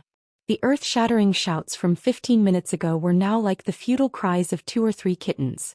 No one knew if it was to hide the fear in their hearts or if they were truly braver than others. William also felt a little bored. He propped his sword on the ground and only said 4 words, "Su Jin, fire." Under the influence of a certain someone, William became a commander of the new era. He had the qualities of a modern military commander on Earth, and he also had powerful combat skills and swordsmanship. He could be said to be the model of a new era leader. Facing the primitive Vricuans, he didn't hold back. He directly used heavy artillery and mortar formations to blow up the Vrykul who dared to rush out. Any infantrymen who managed to escape the bombardment zone or dragon knights who managed to fly out of the no-fly zone were naturally killed by snipers. William gazed at the dilapidated Utgard castle with a faint smile on his face. Uncle Duque really takes care of Stormwind. Yeah. Brawl Bearmantle of the Iron Triangle also sighed. As the commander-in-chief, Duque's forte was this kind of seeming fairness, but there was no trace of favoritism. Putting the dwarves on the western front meant that the dwarves couldn't be the main force on the eastern front. The small Vrykul raider clan was definitely not worthy of William's full strength. What Duque and William really valued were the eggs of the ancestor dragons. Adult dragons had their own will. They were used to being commanded by the Vrykul, so it was impossible for them to listen to humans. Dragon eggs were different. The ancestor dragons were typical wild beasts. They wouldn't be like the chromatic dragons even if they already had their own senses and consciousness in the dragon eggs. As long as they could seize the dragon eggs, Stormwind would be able to nurture an army of its own dragon knights in time. It wasn't that the current griffins weren't useful. Although griffins were easier to tame, their combat power was still inferior to that of the dragon race. This had been proven through countless battles. Secondly, the Wildhammer dwarves were the best at taming griffins in the Alliance. It could be said that the Wildhammer dwarves had the best griffin population in their hands. If Stormwind wanted to further develop its own air force, it would be necessary to have an exclusive aerial race. The Night Elves had hippogriffs, the Blood Elves had draconic hawks, the dwarves and pygmies had griffins, and the humans had ancestor dragons. Anyway, as long as they didn't directly control a large number of chromatic dragons, the Dragon Sleep Shrine wouldn't have any objections. It's a pity that the Kiraji insect people aren't used to cold areas. William muttered to himself. William, don't be greedy. Besides, those insects aren't directly under Stormwind. Valilla's words made William laugh. The following battle could be said to be daunting but not dangerous. When the Vrikel's forces that could be used for a counterattack had been wiped out, it was time for the most orthodox siege battle. After smashing all the arrow towers and other things on the periphery, heavy cannons were never able to blast a towering fortress into the ground in the truest sense of the word. When a large amount of rubble was laid on top of the ruins, the cannons would also become ineffective. Cannons also cost money. In order to contribute to the remnants of the castle buried under the rubble, they had no choice but to send in the infantry. Young Salyafar's Blackrock Orc army came in handy at this time. With a continuous chant of Loktar Ogre, the Vrikel were overturned. The Vrikel were slightly taller than the strongest orc, about 3 meters tall. Their strength was comparable to the orcs, but their agility was a notch lower. Their movements were sluggish and clumsy. What determined victory or defeat was the weapon. The Alliance's mass-produced fine steel weapons and multi-layer composite plate armor gave the orcs greater destructive power and better survivability. In fact, the concept of composite plate armor was also proposed by Duque. Considering the decreasing lethality of sharp weapons in close combat, as well as the larger enemies they would face in the future. With the physique of a human, being smashed by a 2.5-meter-tall orc with all its might was the same as being smashed by a 3-meter-tall giant with one blow. Therefore, Duque proposed the concept of composite plate armor. Its principle was similar to the reactive armor of the American main battle tank M1A1 in the last century. Its interlayer material provided better penetration resistance. Of course, a single soldier wouldn't be able to use something as high-end as reactive armor. What Duque developed was to change the original one layer of stamped plate armor into 2 layers of the same thickness. It was just that a large number of fixed small springs were installed in the 2 layers of plate armor, and then filled with a large amount of cotton to balance defense and warmth. This was because iron could make the human body lose heat faster. After repeated tests, the composite plate armor could greatly increase the survival rate of soldiers by more than 50% against attacks from heavy weapons such as hammers and sticks. The frontline soldiers all said it was good after using it. Of course, on the surface, Duque wouldn't favor one over the other. Even young Salyafar's troops who came to work were equipped with the composite plate armor of the orcs. He said that after this battle the orcs could take the plate armor with them when they returned. Duque's generosity deeply moved a simple and valiant general like young Salyafar. Unfortunately, Duque wasn't a green-faced, fanged orc. Otherwise, young Salyafar might have knelt down and willingly become his lackey. Chapter 1576. The gap in strength between the Alliance and the Horde had widened to such an extent that there was no need for any tricks. The primitive industrial strength of the Horde meant that even if Salyafar took away the composite plate armor, he would not be able to replicate it. To make the plate armor from thick to thin without losing its original strength and toughness, this itself required better steel casting technology. That was a technology that even the goblins could not master, let alone the Horde.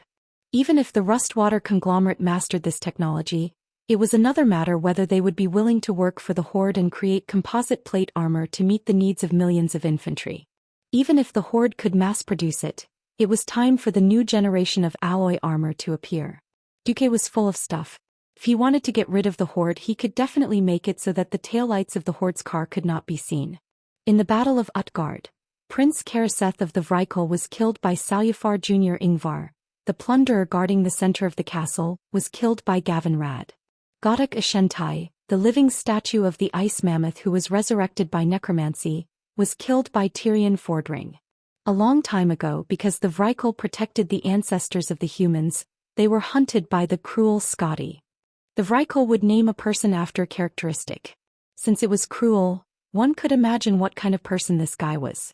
It was this long-lived Skadi who was personally beaten by Eiril the Hoof. As for the king of the Vrikel, Immerse, he was naturally left to Varian. Everything seemed to be going well. If there were no problems, the alliance was likely to follow the plan and fight all the way north, taking care of Grizzly Hills and Zudak. But there were 9 out of 10 things in the world that did not go one's way. Duque had planned so much and prepared so well, but he still encountered a lot of F***king things. A seemingly insignificant event and an out-and-out major event happened almost at the same time. Khadgar sent a message. The Titan Guardian of Azeroth, Loken, the King of Wisdom, has sent an important message. He hopes that Master can personally go over. Alexstrasza suddenly sent a message in exasperation. That idiot Maligos has attacked the Ice Crown Glacier. Duque was so angry that he said F***CK at the highest level of Karazhan more than 10 times in a row. The people around Duque rarely saw Duque lose his composure like this. In their eyes, Duque was always so confident, as if he was the god of fate who controlled fate. Vashj, who was starting to get familiar with Duque, was also a little surprised. Fortunately, everyone knew that Duque was not the kind of person who would get angry for no reason. At this time, Duque's 3 maids did not dare to go up and persuade him. Unknowingly, everyone's gazes turned to Aurelia, Duque's first and most intimate partner. Duque, what happened? Aurelia walked over slowly. Although her stomach was slightly bulging, she still looked elegant and charming. Duque raised his head on the chair and held his forehead with his hand. There was a clear sense of frustration in his voice. No, I'm just a little disappointed. There were some things that I knew would happen and I did my very best to avoid them, but I still couldn't stop them from seeking death. This makes me feel a sense of powerlessness. Aurelia walked behind Duque and stretched out a pair of white jade-like arms from the back of the chair to gently massage Duque's temples. Don't blame yourself too much. You're a mere demigod, not a guardian appointed by the Titans and definitely not the Titans themselves. I think even the Titans of creation who are known to be omniscient and omnipotent have things they can't do. Thinking of the bitter end of the pantheon, Duque could not help but smile bitterly. That's true, I'm too focused on perfection. At this time Aurelia gave the 3 maids a look. The maids immediately understood. Vashj naturally came up to massage Duque's legs. Solarian and Vanessa's reactions were a little funny. All along, Duque did not treat them as maids but more like adjutants. What they did was basically fight and kill in Duke's name and watch over the place. So when they came up, the situation was quite funny. The 2 of them were very stiff with their massage techniques. After a few massages, Duque raised his hand and said, all right. I'm not that delicate. If you want to enjoy yourself, wait until you kill the Burning Legion. You can leave. Aurelia can stay. Aurelia nodded and the 3 maids quickly left. Duque gently pressed his ear against Aurelia's lower abdomen. Here I'm stressed because I know better than anyone the terrifying situation I'll face in the future. I've been working so hard to preserve Azeroth's vitality as much as possible. But this time I've realized that since some people can't be controlled, they'll definitely court death. So be it. I'll build a truly united and invincible army that can fight against the Burning Legion. Aurelia kissed Duque's forehead with infinite gentleness on her face. It's okay, we all know you're the best. You're the great hero of this world. Think about it, if you weren't so great, such an outstanding Windrunner, how could the 3 Windrunner sisters give themselves to you and be willing to have children with you? Thank you. Whether Duque was angry or hesitant, all negative emotions were temporary. After he sorted out his thoughts, he once again summoned the leader of the Alliance and Alexstrasza for a magic video conference. Everyone, I have bad news to tell you. Just 15 minutes ago, the Dragon Aspect, King of Magic Maligos, killed his way into the Ice Crown Glacier in the name of revenge for his partner, Syndagosa. At the same time, the ancient guardian Loken, the King of Wisdom, sent a message to discuss the Creator's sanctuary. At this point, Duque pressed hard on the table in front of him, and his whole body leaned forward, revealing a strong aura.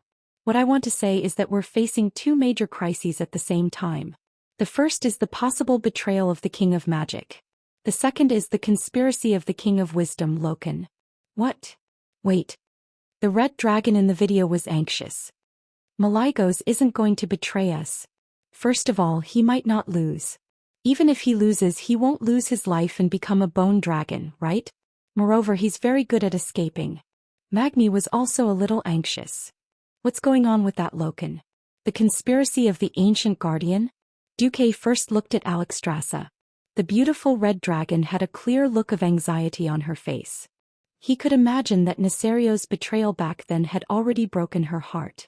As the big sister of the 5-colored dragon aspect, she would always charge at the front in every battle in order to block more firepower for her brothers and sisters.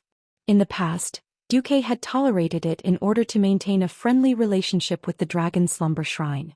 When he couldn't bear it anymore, there was no need to bear it anymore. Chapter 1577. He had had enough of Maligos' stupidity, and he had had enough of playing the heartbeat game with this lunatic every now and then. Duque finally flipped the table of his mind in anger. With a sullen face he spoke with the most solemn expression and tone.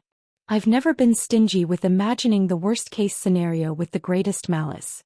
Then there are two things in front of us. Loken's problem has been confirmed. Although he hid it well, I smell a terrible smell on him, the smell of the ancient god Xian. At the mention of Xian, no matter who it was, their faces did not look good. None of the ancient gods were useless. They did not expect another ancient god to appear just after they killed Si Thun. Everyone immediately thought of the problem of the planet's will. 25,000 years ago, because they found that the ancient gods and astral souls were too deeply entangled. Eliminating a few ancient gods at once would only kill astral souls. That was why the titans of the pantheon let them go and sealed them instead. 25,000 years had passed, and Azeroth astral souls had gradually grown and begun to have their own will. That was why Duque communicated with the planet's will on Karaj and joined forces with the Sleeping Dragon Temple and Alun to completely kill Si Thun. Astral soul's current condition? Kalya asked. Duque shook his head. Last time was equivalent to humans cutting off their own flesh to heal. Although the abscesses were removed, the wounds would eventually heal, but not so quickly. Astral souls only survived the most dangerous period. Let's talk about Xian first, the Red Dragon Queen said. Of course, Duque knew what she was thinking. If Xian's situation was more serious as a dragon aspect, she had a reason to deal with the ancient gods first and then deal with Maligos. Duque did not refuse. He told her the history he knew. Loken was the ancient god watcher created by the Titans in Azeroth, the external guardian of Odor. Other than the Pentashade dragons, there were also 8 Titan guardians who were of the same status as the Titans. Loken was one of the Titan guardians. He represented wisdom. There were also Storm, Winter, Life, Order, and Invention, the 5 Titan guardians: Odin, Great Guardian Laden, and a Creator's Engine Guardian. Located in the northern part of Noscent, east of the Ice Crown Glacier, Order was the largest of the 3 laboratories built by Titan on Azeroth. The goal was to develop a perfect creature, and the evolution of a creature required time. Since the Titans wouldn't stay on the same planet for too long, they would visit and observe from time to confirm their progress. There were also many assistants and servants to help manage the laboratory. These were all created by Titan himself. When the Titans visited for the second time, they discovered that the laboratory had been invaded by the ancient gods and that the entire planet was under their rule. After fighting with these stubborn enemies, they discovered that because they had deeply infected the laboratory, they couldn't be completely wiped out.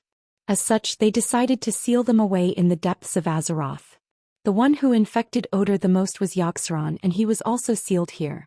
The entire laboratory was sealed. The name Xian was first mentioned in the Grizzly Hills, where there was a withered world tree, Vatersil.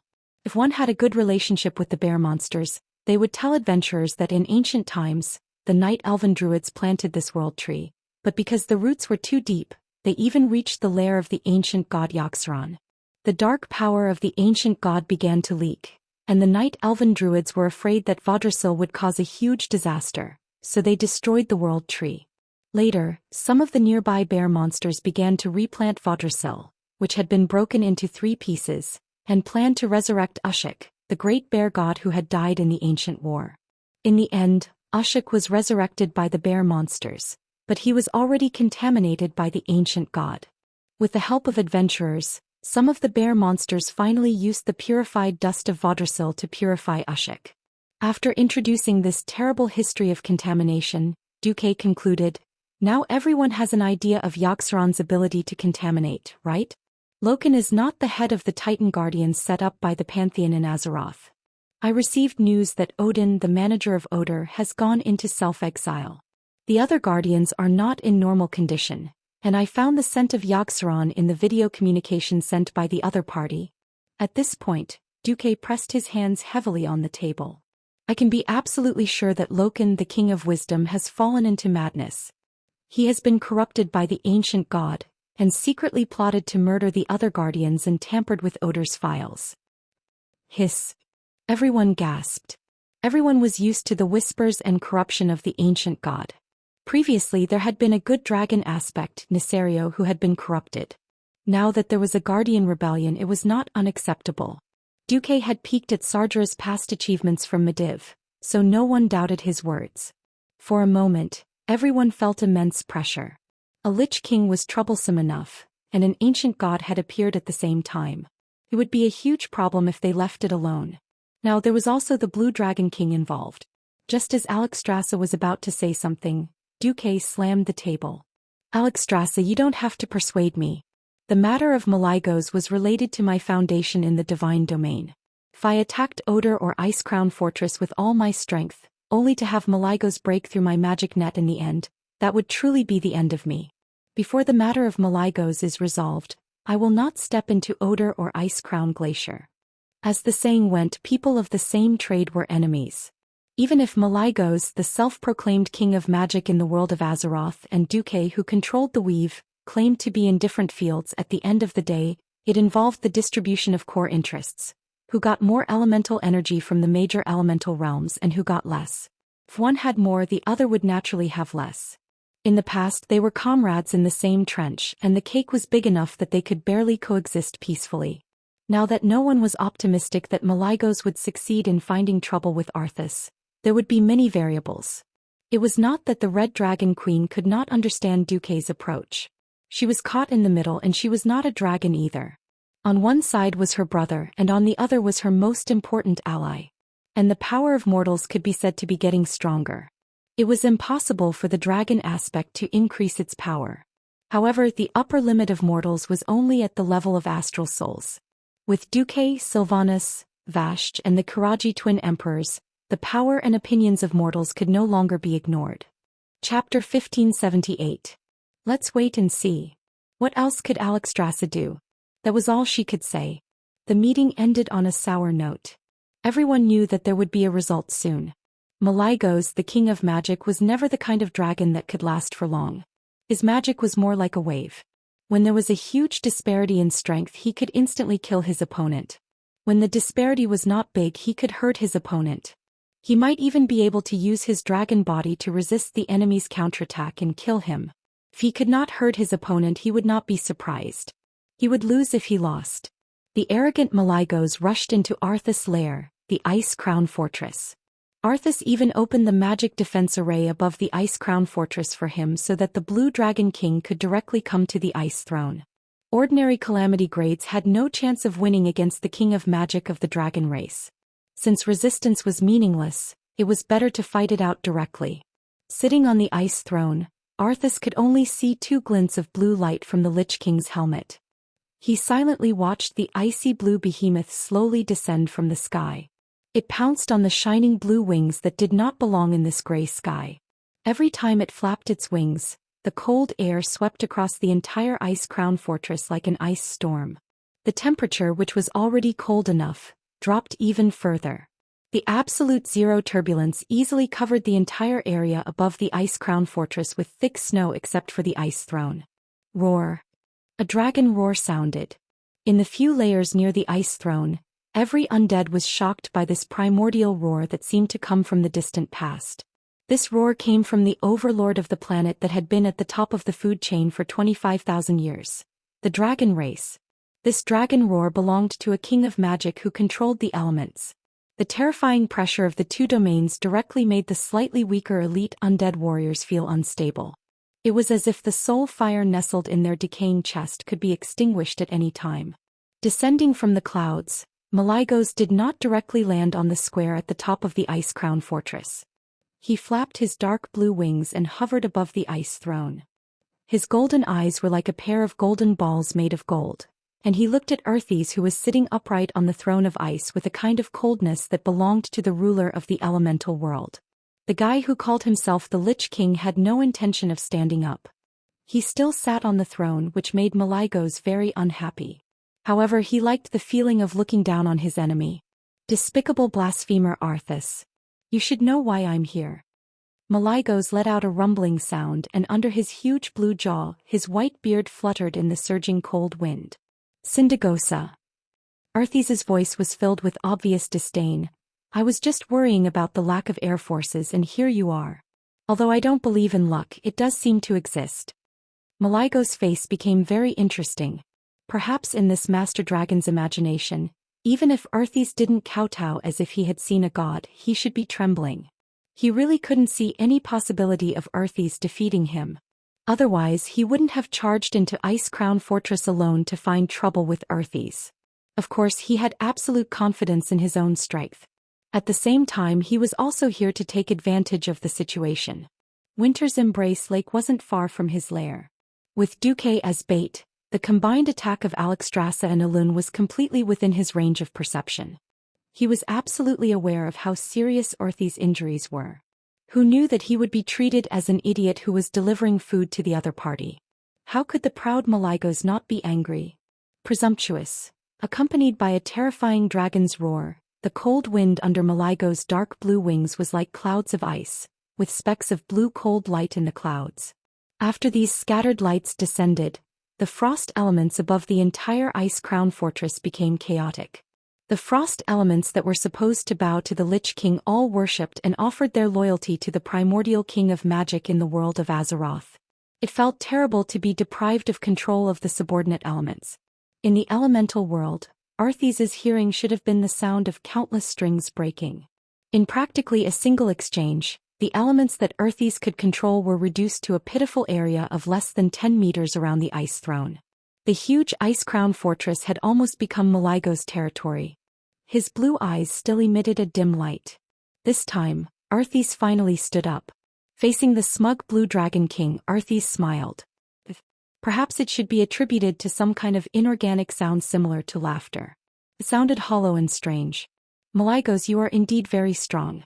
Ever since Duke Marcus set despicable traps for me again and again and mobilized a large number of strong people to surround me, I also feel that the quality of my subordinates is a bit lacking. He came just in time. Heh. Have you gone mad? Malygos raised his chin high, looking like he wanted to see what else he could do. Arthes held the hilt of Frostmourne with both hands and raised his head slightly. Oh, I just find it funny. Has my nickname changed from Lich King to King of Ice? Malygos' arrogant smile suddenly froze. If the other party was a pharaoh or someone who relied on the elements for a living, when all the other party's elements were controlled by him, the ancestor of magic, the result would be a beating.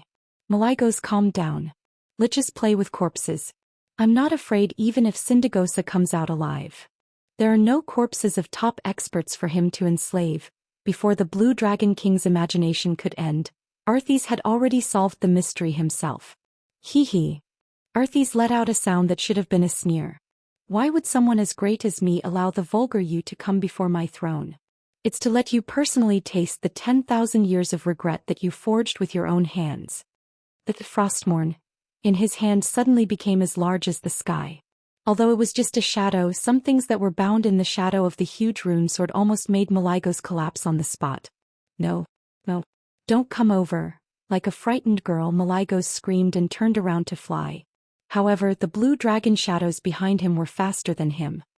Father, Your Majesty, Great Majesty, Darling. Chapter 1579. No, don't come over.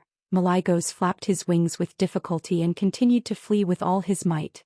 However, no matter how fast he was, he could not overcome the resistance of the air and storm, let alone fly faster than the souls of his compatriots. In the blink of an eye, he was caught up. That's right, the ones pestering him were the blue dragons who had betrayed him in the ancient war. Despite knowing that his entire race was in a weakened state, he still mobilized his army in a fit of rage, which ultimately led to the death of all the blue dragons. His most loyal guards, his most beloved children, and his most beloved blue dragon queen, Sindagosa. It was that battle that almost wiped out the entire blue dragon race. If Krasis hadn't secretly helped Malygos hide a few blue dragon eggs during the ancient war, the blue dragon race would have been even worse off. However, this fiasco had obviously become a nightmare for Malygos that he could not get rid of for 10,000 years. He had also given up treatment because of this extremely tragic blow, and hid in a small black hole for 10,000 years. It was not until Duque helped him kill Nethario that his mental state improved a little. Who knew? The nightmare would come again. These dragons had all died on the battlefield in the ancient war, and even their remains had not been transported back to the Dragonbone Wilderness for burial. They were victims who had died outside, unable to return to their roots, and unable to rest in peace after countless days and nights of anticipation for 10,000 years. These dragon souls had long become extremely twisted and crazy.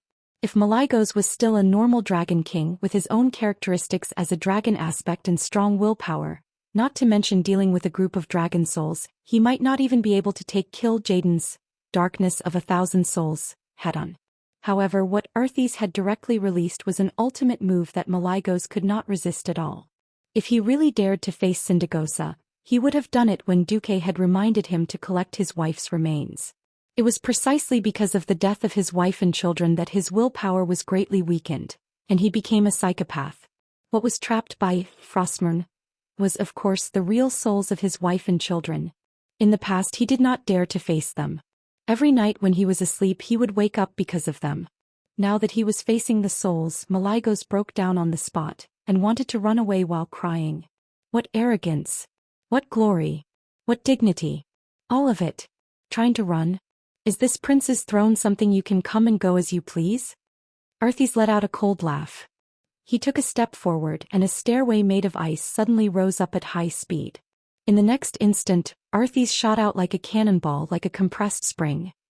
In the face of a peerless expert, this kind of attack that seemed to be a one-way trip was simply like sending food to his death. Against a dragon king who had lost his confidence and was on the verge of a mental breakdown, this was the only way for Arthas to achieve a quick victory. Vengeful spirits and disturbances could only confuse a true expert for a short moment. No matter how much Arthas saw Malygos, he had already suffered at the hands of Duque time and time again. He could only treat Malygos as his strongest enemy. He's a dragon king after all, right? As it turned out, Arthas had overestimated Malygos. He had simulated it countless times in his imagination. For example, Malygos would suddenly wake up in the chaos and use his dragon tail or other more powerful skills to counterattack. In the end, he didn't even need to use it. Frostmourne plunged deeply into the Blue Dragon King's chest without any suspense. Based on the feeling and the soul feedback from the runic magic sword, Arthas knew that this sword had succeeded. If the remnant souls of Sindagosa and Malygos' children had only troubled this Blue Dragon King on a purely spiritual level, now it had penetrated deep into the concept of the soul. The huge skull on Frostmourne seemed to be smiling sinisterly. Along the huge and cold evil blade, the true soul cores of Sindagosa and Malygos' children were forcibly injected into the Blue Dragon King's body, entangling with their king's soul. Hee. Arthas laughed coldly. She pulled out her sword and descended, allowing the Blue Dragon King, who was howling in fear after being injured, to flap its wings and fly away. So, this is how it feels to be in control of the fate of a top-notch expert. This feels so good. Under the thick full helmet, the ghostly blue eyes flickered non-stop. Arthas's entire body began to fall. He had only fallen into the air when the cold wind rising from the ice throne had already caught him and slowly allowed him to descend back onto the throne. Seeing the huge blue dragon flapping its wings and flying far away, Blood Queen Lanais hurriedly approached the throne. Supreme Lich King. Arthas waved his hand. No, let him go. We'll go inside the Gate of Divine Wrath. In less than half a day, the news that the Blue Dragon King had been severely injured by the Lich King and had to flee with serious injuries spread throughout the entire allied army. Most of the Alliance and Horde leaders were shocked. After all the previous reports said that Arthas had been tricked by Duque and had been beaten until he spat out ketchup or something. Who knew that he would cripple Malygos, one of the planet's top forces, and could only flee with his tail between his legs. Arthas's strength is on a completely different level when he's outside the Ice Crown Glacier than when he's inside. Everyone thought in this direction. Although Alexstrasza was worried about Malygos' serious injuries, she was even more relieved that Malygos did not die in the Ice Crown Citadel and become a bone dragon under Arthas' command, just as Duque had said. Malygos, She even tried to communicate with her brother using magic. In the image, Malygos was in a very bad state. His dragon face was clearly lacking color. Seriously injured but still alive. This was the conclusion the Red Dragon Queen came to. Malygos only replied with one word, "Humph." Then he turned off the communication. He was not surprised. Malygos was like this, arrogant and unaccepting. She completely understood that he must be very upset after suffering such a sudden defeat. He did not want his sisters to see him embarrassed. He was already giving them face by answering her message. In her perception, Maligos did not look back and flew directly to the west of Northrend. That was where his lair towering in the sky on the island was located. The magic pivot. Alexstrasza turned to give Duque a warning. Maligos is not in a good state, but he is still a member of the Sleeping Dragon Temple. I will pretend that I did not hear what you said before. Did you communicate with him using magic? Can you send me the image of the communication? Duque asked instead. The Red Dragon Queen put her hands on her hips and frowned. She was obviously a little unhappy. I saw it with my own eyes. He was defeated, injured, and humiliated. To a dragon king, a dragon aspect, the dragon aspect. There is nothing worse than this. If you want to rub salt in the wound, then I am sorry, but this will make me hate you. What else could Duque say? He could only remain silent. Chapter 1580. They were brothers and sisters, but their bones were still connected. If Duque said too much, it would seem like he was trying to sow discord between them. Originally, Duque had a lot to say to Alexstrasza, but when the words came to his mouth he couldn't say a word. It was just that his vigilance towards Maligos was at its peak. As he cut off the magic communication with the Red Dragon Queen, Duque sent a level 1 alert in the Alliance. Magni, it's still about Maligos. Suspend the war on the Western Front. All mobile troops retreat to the nearest large town, preferably a fortress. Move Naxxramas back to the holy city of Inkyra to cover the vanguard of the Western Front. We have to get our troops back as soon as possible. That big blue lizard. Speaking of which, aren't we afraid of provoking Alexstrasza by doing this? Magni also had a headache. Duque said firmly, I'm the commander of the Alliance. He can be emotional, but I can't. I have to be responsible for the lives of millions of soldiers. Should we inform the tribe? I'll tell Thrall now. As for what the tribe does, we don't care. Seeing Duque's expression, Magni already knew what was going on. Duque had already calculated everything. It was rare for the Warsong clan to return to a land rich in prey. It was a feast after 25 years of hardship. While the Alliance was busy conquering Northrend, the Warsong clan's vanguard stationed in the Northwind tundra was more like occupying territory. Mining, hunting, slaughterhouses. Almost all the traditional tribal industries could be found near this newly built Warsong stronghold.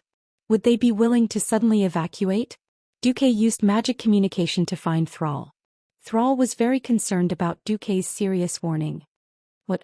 Azeroth's aspect, the Blue Dragon King Maligos, was seriously injured by Arthas. He might go insane and rebel. Thrall was shocked. The tribe didn't get on the Dragon Slumber Temple's good side because the old tribe had enslaved the Red Dragon Queen. The tribe didn't expect to get any help from the dragons. In any case, he was an ally of an ally, so he was still his ally. Now that their relationship was passable, it was fine. Who knew that the Dragon Slumber Shrine would actually produce this brainless king? Since he couldn't beat Arthas, he might even turn around and cause trouble? Sal was stunned. There was no way Thrall would let the Draenor immigrants who had just arrived in Kalimdor go on an expedition without a firm foothold. The ones going to Northrend this time were Blackstone and Warsong of the Beastman's Cornerstone clans. Sar only left his Frostwolf clan in Kalimdor. It was precisely because Sal believed that Duque would not harm his compatriots that he sent these two clans who could fight. All along he had been following Duque, so there was still some meat, but how much was another matter. The tribe did not contribute much, so Sal was too embarrassed to ask Duque for things. Duque was also famous for his kindness. Now that Duque said that Maligos was a trap, Thrall accepted this reality without hesitation. I will immediately inform the troops in the Northwind Taiga to evacuate. Having been with the Alliance for a long time, Thrall also realized the importance of instant communication. The tribe was not as rich as the Alliance, which normalized magic communication and assigned communication tools to squadrons. But the Warsong stronghold was still notified. Who knew that the news that came back from the Warsong clan would make Sal's heart go cold? What? Gurus arrived at the Warsong stronghold 3 days ago and pulled the main force out to hunt? Letting Gurus go was purely for the purpose of training. Sal had thought that there was no war on the Western Front, so it would be good to let Gurus go to the northern region to see the world. Who knew that this would happen soon after he was sent? Sal's face turned white. Just as Sal wanted to deal with this matter further, the magic pivot had already changed. It happened more than half a day ago. Maligos rarely contacted Alexstrasza. I have something for you. I can't leave. Arthas has moved. He's behind the Heaven's Wrath Gate. I can feel his presence. Then you can send an ancient dragon to get it. That Christasa I met before is not bad. Let her come. Although the Red Dragon Queen had doubts out of trust in her brother, she did not think much and directly sent the female ancient red dragon over. No one had expected that Christasa would be attacked as soon as she entered Malago's lair in the magic pivot. Malygos caught her off guard and bit the back of her neck. Then his body, which was larger and more powerful than hers, pressed down on her with the weight of Mount Tai. "No. King of the Blue Dragons, what are you doing?" "No, I was only ordered to get something." The poor female red dragon screamed, but she had no room to struggle. A sneak attack coupled with the huge difference in strength, she was easily subdued. Christasa's screams and screams spread throughout the magic pivot. None of the blue dragons knew whether or not Malygos wanted to turn them into his consort. Only Malygos himself knew the answer. No matter what his intentions were, the blue dragons could hear her painful cries and the uneasy whispers she made as she gradually lost her mind. No one dared to question their king. Furthermore, male blue dragons were famous for their taste. That, even if Alexstrasza knew, she would only feel wronged for this poor female red dragon. The next day, Malygos, who seemed to be less nervous, walked out of his nest in high spirits. Although all the blue dragons noticed a black spot on their king's chest, no one made a sound. Malygos raised his head high and made a declaration that shocked the world. "My battle with Arthas failed. There is only one reason for my failure. My power has been severely weakened. When the Titans of the Pantheon left Azeroth, they personally gave me the responsibility of guarding magic. However, shameless mortals have stolen my authority. Not only did they despicably develop their own way to use magic, they also bypassed my supervision. Without my permission as the king of magic, they contacted the Star Souls and named themselves as demigods. Yes. This despicable, shameless human, his name is Duke Marcus. Now, in the name of the dragon aspects and the king of magic, I order all intelligent races that can use magic, except the dragons, to immediately cut off all magic circuits and destroy all books and records about magic." And the self-proclaimed demigod of the weave, Duke Marcus, immediately rushed over to kill himself in front of me and cut off his position as a god, returning to the cycle of life. Foolish mortals. I only give you 72 hours to complete all of this. Otherwise, you will face the endless anger of me and my blue dragon army. Chapter 1581. Only 72 hours. And Duque had to commit suicide? This time, even without Duque's reminder, even if Alexstrasza was slow and blinded by kinship, she came to her senses. "Isra, something has happened to Malygos. He refused my summons and detained Christasa." Isra hurriedly tried to contact Malygos through dreams, but she was immediately shocked. "Sister, Malygos' state is very similar to Nisario's. Madness, paranoia, chaos." He was now in a state of déjà vu which made their hearts sink. "Duque is right again." The Red Dragon Queen's voice made people feel as if she was dreaming. "Sister, we have to make a decision," Isra whispered. "Decision? Easier said than done. Ever since they were created by the Titans, they had gone through so many storms together. The special emotional bond between the chromatic dragon aspects could no longer be described in words. Nisario eventually fell into madness and betrayal because of the whispers of the ancient gods, which was enough to make Alexstrasza's heart ache. She did not expect that after 10,000 years, she would have to face the same heartache again. As a dragon aspect, it was not that she had never thought that she might fall, but it was not at the hands of the powerful Burning Legion demons, but at the claws of her brothers and sisters again. This heartache left her at a loss. In the end, Alexstrasza only said 2 words to Duque. "Sorry." Duque understood completely. "It's not your fault." The Red Dragon Queen only replied to Duque with a sad smile and cut off the communication. Then the Alliance, Horde and Sleeping Dragon Temple issued a joint statement. The Azeroth Dragon aspect, Malygos, the King of Magic, was plotted against in a duel with the Lich King. Not only was he insane, but he was also fatally injured. After his death, he will become a bone dragon. A stone stirred up 1,000 ripples. This not only cast a thick haze over the unstoppable northern expedition, but also indicated that Arthas's strength had been greatly enhanced. The aftermath of its negative effects was still further fermenting. Inside the gate of heaven's wrath, Arthas let out a cold laugh.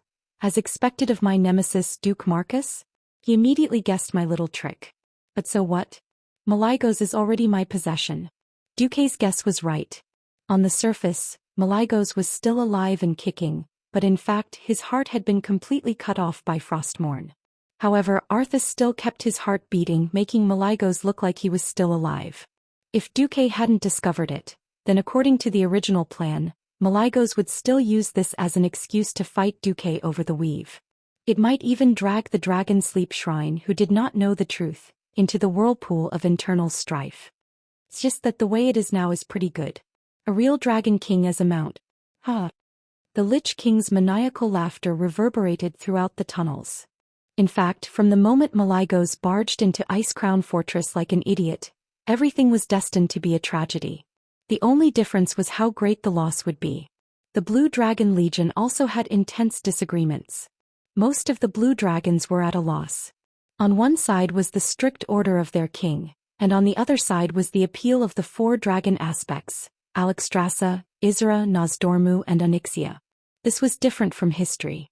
In history, Maligos was indeed an idiot when it came to this matter, but this was more like a battle for justice. That was why most of the Blue Dragons listened to Maligos's orders and even attacked the Dragon Sleep Temple. This time, there was clearly a conspiracy. After all, even the Blue Dragon Legion had heard that the former Lich King Nizul had caused Arthas to fall. Therefore, when Calegos, who guarded the Sunwell, unexpectedly publicly announced his opposition to Maligos's orders, the Blue Dragon Legion split. In the Blue Dragon Legion, there were only a little more than 10 ancient dragons or quasi-ancient dragons, and half of them chose to stand with Calegos. The other half brazenly launched a fierce attack on the allied army in Duke's weave. On the North Wind Tundra, Gurus Hellscream was galloping wildly on a warg. He raised his axe high and let out a loud battle cry. Haha, this is the life the orcs should have. His words received widespread approval from the surrounding warriors. Yes. In that barren land, even the lowly laborers seemed to be more valuable than us warriors. Thrall saved millions of orcs from that collapsing world. At first, Thrall received countless praises. As time passed, a series of basic problems such as food, clothing, housing and transportation caused the orcs to be in conflict. Most of the orcs from Draenor Nagrand were not satisfied with the barrenness of the land. They were not satisfied with the fact that the hides they hunted had to be collected by the Alliance in exchange for grains that they did not like. Even the pork of the pigs raised in the pigsty by the Alliance was not chewy and tasted bad. Only the sharp-toothed wild boar was the right way to go. They also handed over the clan's laborers to the tribe and arranged for them to mine in exchange for food. Their poor wisdom could not understand that Great Chief Thrall had to worry about not letting his people starve to death as much as possible. They would only complain about this and that. Until the northern expedition came. Seeing the fertile land in front of them that resembled Nagrand, seeing the heroic beasts, mammoths, long-haired rhinoceroses, giant spiders, killer whales of Dim Light Bay. The mixed Warsong tribe, which was mainly made up of Nagrand's old Warsong tribe orcs, were so excited that they forgot everything else. Most of them had forgotten the original goal of the crusade against the Lich King, and saw this northern expedition as a Warsong tribe's operation to seize territory. The most powerful tribe should have the most fertile territory. That was how they thought. The Alliance's action of minding their own business had indirectly stimulated the Warsong orcs' encirclement movement. Who knew that a nightmare would suddenly come? In the sky, dozens of giant dragons with blue wings and bodies swooped down from the clouds. Most of the orcs were torn to pieces by the violent rain of magic just because they saw the giant shadows looking up. Countless arcane bombs, frost arrows, blizzards. The blue dragons used a magic feast to open the prelude to the massacre. Blue Dragon Irigos, as the strongest supporter of Maligos, directly launched the fiercest attack on the Warsong stronghold. With a spread of his wings, dozens of compound magic arrays arranged like rings of stars suddenly appeared in the void. These magic arrays, which were the size of half a football field, had dragon runes on their surface flickering, making these magic arrays seem to form a bright belt of light. The belt of light emitted the unique purple glow of arcane magic. This light poured down on the Warsong stronghold, causing the extremely orc-style stronghold parts to twist, deform and shatter, turning into countless scattered pieces that flew in all directions. Chapter 1582. In the sky, outside the compound magic formation, there were hundreds of looming veins of various sizes. These symbolized that Elagos was frantically extracting elements from a brand new magic net to support the operation of these powerful magic formations. In fact, he was not the only one benefiting. At this moment, a bright river of arcane light was hanging upside down over the entire Northwind taiga. It floated in the sky where the cold wind howled, like a long river flowing with countless amethyst crystals, emitting a bright light. With its support, the combat power of these blue dragons had more than doubled. The Warsong orcs near the Warsong stronghold suffered a devastating blow. In the midst of the rumbling explosion, many orcs on the sentry towers were blown away with a bang, falling from high places and turning into large red and green meat patties. The unlucky soldiers below the stronghold were either thrown dozens of meters away by the violent explosion and landed heavily on the rugged slope, or had their heads cut in half by a piece of wood. There were also dozens of pieces of wood or iron that pierced through their bodies. They did not turn into corpses on the spot, but they had to suffer for a while before they died. In the wilderness, Garrush had a hard time catching a forgotten mage who was running around. It was a messenger. He grabbed the thin bone by the collar. "Where's the alliance? Didn't those thin guys claim to be our allies? Now their allies have betrayed them. Have they betrayed us too?" The forgotten mage was in extreme pain. Although he did not feel any pain, he still struggled hard. Garrush's crude methods embarrassed him. The Sleeping Dragon Temple, the Alliance, and the Horde announced an hour ago that the Blue Dragon King Malygos had been corrupted and was already an enemy. "You ran too far, we couldn't find you at all." Garrush was greatly offended, because this meant that the blame was likely to be on him. He did not regret it because this was a normal hunt for the clan. In Nagrand there had to be at least one such large-scale hunt every week, or the clan would starve. "No," Garrush roared hoarsely. "This is all the fault of the Alliance. This is a trap. They put us here on purpose to lure us." "As expected, despicable outsiders cannot be trusted," Garrush roared. Little did he know that when he vented his anger and roared, he had unintentionally stated at least one truth. The forgotten mage bitterly said, "The Wormrest Temple is not under the Alliance's control. Even Alexstrasza couldn't stop the Blue Dragon King from going crazy and challenging Arthas. This has nothing to do with the Alliance. Moreover, the Alliance was also attacked." He expressed the opinion of the majority. There was nothing wrong with that logic. The Alliance army had a faster reaction time than the Horde because other than the Magic Communication Direct Squadron, the Alliance had many other rapid communication systems. In addition to the spiritual owl communication of the Night Elves, there was also the divine power communication that only the members of the Elune Sisterhood could use. After magical communication became chaotic and intermittent due to Malygos creating a second weave, divine communication became the most effective and fastest method. It was a pity that there were too few female priests who had the ability to use divine power communication. Only high-ranking priests could do so, and they would not be able to use it unless it was a critical moment. What the Alliance was testing was the telegraph. After diesel engines became popular, Duque spent a lot of effort to develop and promote electromagnetic induction generators. It was not difficult to generate electricity by constantly rotating electromagnetic coils. As long as one was in an engineering university, there was no one who couldn't do it. With the advent of electricity, the invention of the telegraph was inevitable. The problem now was the decay of electricity and the problem of heat during the transmission of electricity. High-voltage transmission, then using substations to reduce the voltage back to civilian use. Duque understood the principle, but to put it into practical use, it still required a lot of practice and experiments. At the moment when Duque's weave was being challenged, it was indeed a good time to launch the telegraph system. The closer it was to Malygos' lair, the less efficient Duque's weave was. Of course, the part of the weave that Duque concentrated on protecting was still working well. For example, the two large fulcrum points, Naxxramas and the Fearless Stronghold. The Alliance's communication system did not collapse, and naturally, its defense showed extremely exaggerated efficiency. In the magic mirror, when Duque saw the blue dragons flying from the horizon, he couldn't help but complain, "Who on earth gave them the courage to challenge us?" Then Duque added in a low voice, "I bet it's not Liang Jingru." Seeing the blue baby dragons that were not even baby dragons, Bulang Bronzebeard also sighed. This is definitely a feast for the Dalajan mages. Dragon remains were rare and precious, not to mention the blue dragon's scales, fur and limbs that were rich in magic power. Because of their good relationship with the sleeping dragon temple, except during the second battle of the Dark Portal, when the Red Dragon army was enslaved by the Horde, the Dalajan and Duque ruthlessly plundered a wave of Red Dragon materials. There was no such good opportunity again. Today a good dragon skin of about 1 square meter could be sold for 10,000 Arather gold coins. After sighing, Bulang said loudly, "Prepare to use the cannons to tell those big lizards that the anger of mortals is too hot for them to bear." Oh, the soldiers below all showed a state of inexplicable excitement.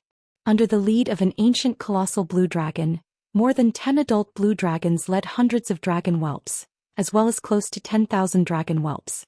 They spread their wings and rode the strong winds, sweeping over from 10 kilometers away. Although they were still far from the blue dragon's range of attack, the long river of light and shadow of the arcane magic that swayed in the void behind them had already made the soldiers of Naxxramas realize that if they were to judge their attack power based on their size alone, they would definitely suffer. The blue dragons moved faster than expected, and in just a few blinks of an eye, the blue dots on the horizon became bigger. Although they were still out of sight, with the help of the high magnification periscope, the Alliance's gunners could even see the scales on their wings clearly. The deep blue eyes in the eye sockets and the long crisscross dragon teeth made people feel even more uncomfortable. Naxxramas was like this, and the fearless fortress was also facing a similar situation. At this time, Duque's voice sounded in the front line of the Alliance army. 23 years ago in the second battle of the Dark Portal, I led your father's generation, a total of 200,000 troops in front of the wall of Thoradin, and it was difficult to move an inch, all because of the rampage of an ancient red dragon. Today, 23 years later, we face an even more exaggerated opponent. But I want to say, with the development of technology, mortals have really set foot on the world stage. We have cannons. We have airships. We have enough power to destroy all evil. So, I hope everyone will give these guys who dare to go against the tide of history a good look what technology is. All troops, listen to my order. Fire in turn. Chapter 1583. The 800mm cannon was the first to fire. As early as the end of the second battle of the Dark Portal, the Alliance had already taken out a small steel cannon with a diameter of more than 1 meter. That kind of mortar with a very short range and a large arc trajectory was powerful, but its range was really not impressive. This 800mm cannon was the true definition of modern artillery. Its effective range was more than 30 kilometers. Because of its craftsmanship, it was different from the Gustav railway cannon in Earth's history. It used lighter shells, not the original 7.1-ton armor-piercing shells, but high-explosive shells that weighed only 2 tons and 1.5 tons of Type 3 shells. This greatly increased its firing speed. Moreover, with the dwarves who could carry the shells by themselves, even the loader was not needed, and the result was that it could fire 20 rounds an hour. This was a very impressive figure. One had to know that the original version could fire 14 rounds a day. Yes, that's right, it could only fire 14 rounds a day. Of course, every time a cannon was fired, it would definitely blow up the entire mountain. This new giant cannon, no matter what model, weighed more than 30 tons and could not be installed on any ship. Because no ship could withstand its terrifying recoil, and even a dozen brakes couldn't do it, the current craftsmanship could not be used as a railway cannon. In the end, it became an out-and-out longsong cannon. Bulang Bronzebeard had shamelessly named this cannon Bulang Cannon, by rolling on the floor of the throne hall. This huge cannon with a range of more than 10 kilometers shocked the blue dragons when it was fired. When they saw the shell coming at a high speed with an initial speed of more than 1 kilometer per second, they instinctively wanted to block the shell with magic. Unfortunately, when they greeted it with ice arrows, they were shocked to find that the shell was actually engraved with a magic protection array. A faint light lit up and nearly 10 spells were completely absorbed. No more spells were fired. It was not an easy task to intercept a high-speed flying shell. Just now, more than 100 spells were fired and only a few were hit. Then there was an ear-shattering explosion. Countless blazing fragments sputtered out from the cannonball, and in an instant, the blue dragons in a spherical area with a radius of 100 meters were wiped out.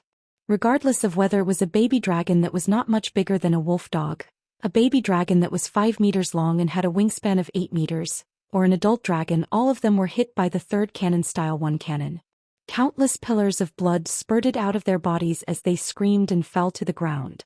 Charge! Charge! The leading ancient dragon was starting to panic. With the hardness of his scales, he would be able to take the blast head-on. However, he was the only ancient giant dragon in the entire blue dragon troop. Fortunately, each stronghold only had 3 or 4 long-song cannons. Although the power was great and the sound was frightening, the low frequency of the bombardment made the loss within an acceptable range. The blue dragon began to accelerate. Within the range of 5,000 meters. The flying battleships and medium-caliber cannons on both sides of the stronghold also began to fire. After a flash of flame and rising smoke, the cannonball came whistling over. In the deafening roar of the cannons, the damage caused by these 400 mm cannons also shocked the blue dragons. They had no choice but to use their S-shaped maneuvers to rush over. Even closer, on the wall of the fortress on the side facing the dragons, countless complicated and intricate arrays suddenly flashed through the holes. In the void, there were also purple magic veins that provided magic support for these large and small arrays. Immediately, countless fireballs, ice arrows and arcane cannonballs smashed out. With the support of the large-scale war arrays, these spells had a longer range and more power than ordinary mages' spells. A magic storm welcomed in front of the blue dragons. The dense spells crossed hundreds of meters and swept across the entire group of dragons like a storm in May. This time, these flying dragons that came to attack the Alliance under the command of their Mad King no longer had any luck. The high-density and powerful anti-air cannons and magic made all dodging and defense meaningless. In an instant, their wings were pierced or their bodies were directly blown up and they fell from the sky while wailing. The land and the sea in front of the 2 strongholds were all dyed by this dirty blue blood rain that exuded arcane brilliance. That's it. On the 2 strongholds, the gunners operating the short-range anti-air cannons were stunned. My 8-barreled cannon hasn't even been fired yet? The concentrated anti-air cannons often did not have a good range. The real effective range was often about 500 meters. Since the long-range cannons had been solved with Type 3 bombs, then there was no need for the short-range anti-air cannons. A group of nervous anti-air cannons before the war all had constipated expressions. A middle-aged officer slapped the back of the head of the complaining gunner and scolded, "Damn it! If Commander Marcus could come up with so many good things during the Second Battle of the Dark Portal, I wouldn't have to shiver like a cat in a pond." The gunner touched the back of his head, which was a little painful. Why didn't Sir Commander take them out back then? Bullshit. Technology is not that easy to make a leap. Even if Sir Commander is a true genius, it still takes countless scientists and craftsmen to turn his vision into real equipment step by step. In the North Wind Taiga, the situation of the Alliance and the Horde formed a sharp contrast. The Warsong clan was like a rabbit being chased, with countless beastmen being chased all over the mountains. The blue dragons used magic to wreak havoc on the squads of beastmen soldiers who dared to resist. From time to time they swooped down and hooked the beastmen with their sharp claws, tearing them apart in the air, or catching them in midair and throwing them down in free fall. Garush lost his mind and angrily ordered the wyverns to attack. As a result, in front of the pure chromatic dragons, the wyverns that had once swaggered around were all trembling. The lucky ones directly ran away with their knights, not listening to any commands, but at least they managed to keep their lives. The unlucky ones were directly targeted by the adult blue dragons.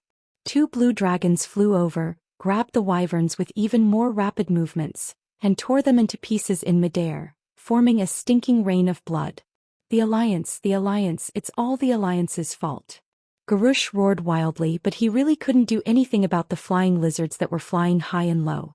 After the few wyverns and a few ballistae were slaughtered or destroyed, the Warsong clan on this land completely collapsed. At the same time, in the elemental domain invisible to mortals, Duque was engaged in a real magic battle with Maligos. Chapter 1584. Duque had once imagined that the 2 webs would fight for Azeroth's elemental energy, just like a hacker war.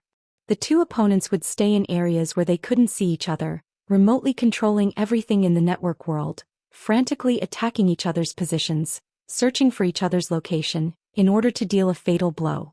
In reality, Duque had thought too much. If this battle for the Demon King was described as a hacker war, It was more like one side had prepared a virus, a firewall and so on, while the other side ran to the other side's building and pulled the switch. What kind of illusory war was this? Because both sides knew where the other was, the so-called magic war was like a brawl from the start. Duque had never thought that Malygos, who was destined to die, would be so shameless as to think of a way to cut off the flow of elemental energy in the upwind path where Karazhan was located.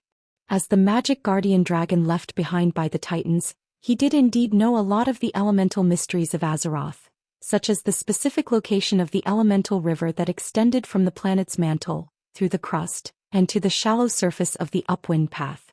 Malygos couldn't make such a large elemental river disappear completely, but he could make it temporarily change course.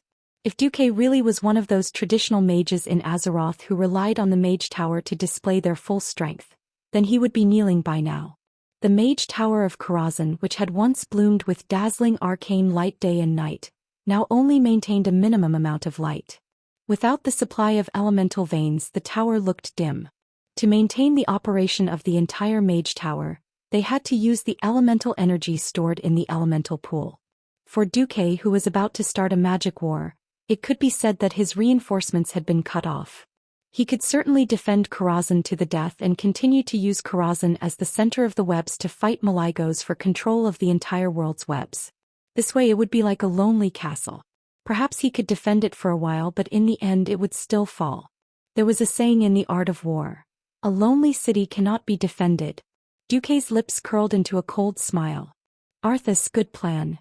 Sindagosa was a good fighter. She had been ambushed by Duque, and Arthas naturally felt that it was a pity. But it wasn't painful. Because the fallen Malygos was the powerful subordinate he truly desired.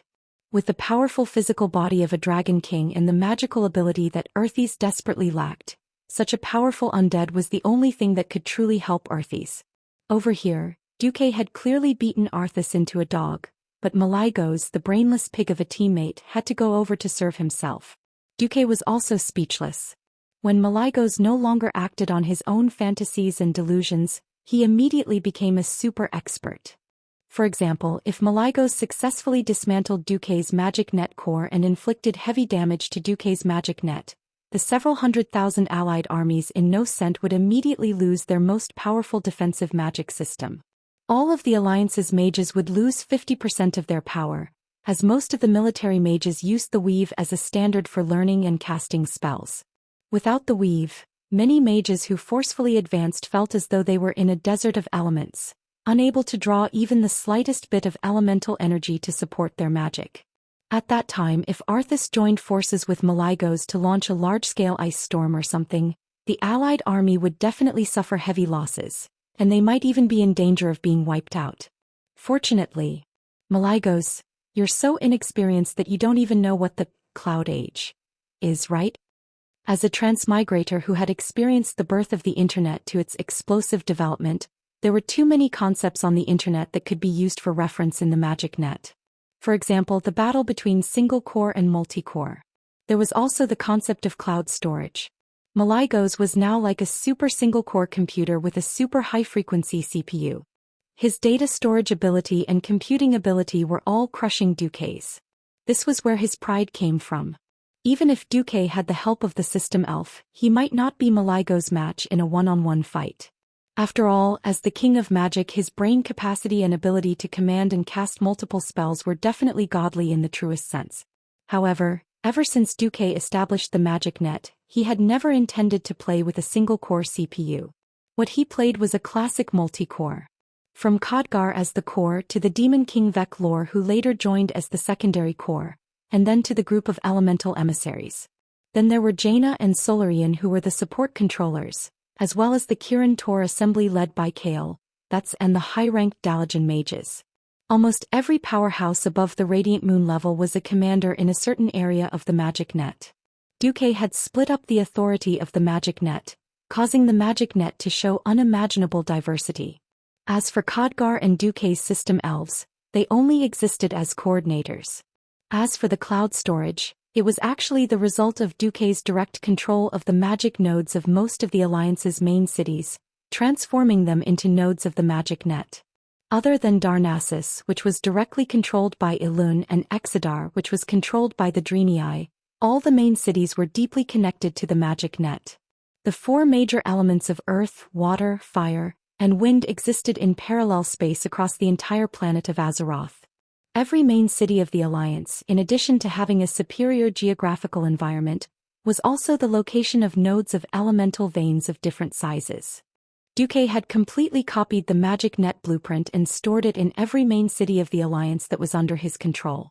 It could be said that unless Malygos cut off the flow of magic nodes in all the main cities of the Alliance, as long as Duque's mind was connected to the magic net, he could send the highest authority to the magic net through any main city. In fact, after Malygos cut off the flow of the elemental river between the two main cities, he realized that something was wrong. Duque's control over the humans' magic net was not affected at all. Instead, he launched a fierce counterattack. First was the water element. Most blue dragons liked to play with the ice element. They felt that ice was very beautiful. Malygos' specialty was arcane magic, and he was also very good at playing with the ice element. Now, Duque's counterattack from the magic net made him very uncomfortable. Duque had cut off the supply of ice element to his magic core. Originally, Malygos had thought that this was impossible. The truth in front of him deeply stimulated him. Duque's virtual image was projected on a desolate island in the western outer sea of the North Wind tundra. Next to Duque's projection stood a huge water elemental. "You've worked hard, Duke Hydarsis. My most loyal friend. It's an honor for us, the Hydarsia water elementals, to be able to serve you." This was the water elemental's way of returning the favor. Duque led the mortal heroes and killed the clone of the Balrog Ragnaros. He also cooperated with the Hydarsia water elementals to drown the entire molten core. The Hydarsia water elementals had always remembered this kindness. Chapter 1585. Duque couldn't figure out the connection between the water elemental creatures of the current material world and the water elemental world that coexisted in another space dimension in the world of Azeroth. Anyway, he could feel that the frost elements leading to the magic core had been completely cut off. It was the same kind of cut-off and diversion, but Hydraxia's water element was much more beautiful. Malygos's cut-off was actually a diversion, not a real cut-off. As long as Duque spent some time, he could still find a new elemental vein. The cut-off of the water element was really the kind that cut off without leaving a way out. Above the north wind taiga. Kacha. It was a sound that did not exist in the ears of mortals. Only existences sensitive to elements could hear this sound that sounded weak but was actually shocking. All the blue dragons who were fighting felt their hearts skip a beat. A huge wave of frost elements gathered from all directions in the north wind taiga. It wasn't gathering but escaping. As if the stopper was pulled out of a water tank, all the frost elements near the Warsong stronghold were sucked into the void. Ripples of unease rippled in this elemental airspace, spreading in all directions. At this moment, all the Alliance and Horde mages in the North Wind Taiga could not sense the existence of frost elements at the same time. The only place that could make them feel the frost elements was Duque's magic net. Unfortunately, the magic net had shrunk so much that as long as they were more than 200 meters away from Naxxramas or the Fearless Stronghold, they could no longer summon frost elements. The blue dragons in the sky widened their eyes in horror. Their yellow vertical pupils looked left and right. At this time they found that not only the water elemental world, but even the fire elemental world was no longer responding. Someone so powerful that they were unrivaled had forcibly cut off their connection with the fire elemental world. Alarms rang in their hearts. The blue dragons finally woke up from their dream of being invincible. Times had changed. It was no longer the era 25,000 years ago when the dragons covered the sky, stood at the top of the food chain, and could do whatever they wanted. Hydraxia's water element sealed the source of Malygos's frost element. By killing Logger's clone, Duque, who controlled part of the fire elemental realm's authority, also sealed the source of Malygos's fire element. At this moment, Malygos's dragon weave, which used the magic pivot as its core, seemed a little unworthy of its name. The only core element left in Malygos was the arcane element. Azeroth magic was very interesting. There were 6 main categories: arcane, frost, fire, nature, holy, and shadow. The origin of the world was clearly earth, water, fire, and wind. Water and fire each formed their own system, but earth and wind were included in the natural system. Nature magic was generally considered to be on the side of shamans and druids, and was not considered to be part of traditional magic. Holy was on the side of priests. Although it was magic, it was not under Malaigos' control. Not to mention Aning. The Titan granted Malaigos the authority of the King of Magic, which was the authority to manage the magic of the three elements: arcane, ice, and fire. At this time, both ice and fire couldn't be used, leaving only the arcane element. Thus, the Warsong beastmen who were suffering in the vicinity of the Warsong stronghold were stunned to discover that the originally ferocious blue dragons, who were incessantly flapping their wings to drive away the ice elements and turn one beastman after another into ice sculptures, were suddenly silenced. The magic that could be used had become pure arcane magic. Gurus, who was still fighting fiercely below, could be said to have the deepest understanding of this. As a warrior who had stepped into the realm of heroes, Gurus was much more durable than the small fries. In addition, Sal valued him and gave him a set of Mount Hyjar-level warrior equipment. He became the only bright spot in this collapsed battlefield. In terms of hand-to-hand combat, Gurus was not inferior to these young or newly adult blue dragons at all. His gorgeous equipment allowed him to clean up one with a few axes. However, the blue dragons could also play magic. A large-scale ice shield. No matter how fast you were, once you entered the range of the shield, you would slow down and suffer frost elemental damage. The jump slash he had learned from his father had become a clown's awkward move. Often he would be frozen in midair like an ice sculpture the moment he jumped high. Even if the blue dragons did not slap him down with their claws or tails, he would still fall in a ridiculous free fall. The blue dragons suddenly couldn't use frost magic, so his chance came. With a big jump, he stepped on the wreckage of a ballista that had been blown away and performed a beautiful double jump. Garrush was like a rock spreading its wings, pouncing on a young blue dragon that could not dodge in time. In a panic, the young dragon barely flapped its wings and dodged to the left, but because of the angle and momentum, the dragon's neck was grabbed by Gurus, who reacted faster. With a backhand swing of his axe, Gurus chopped off the young dragon's neck.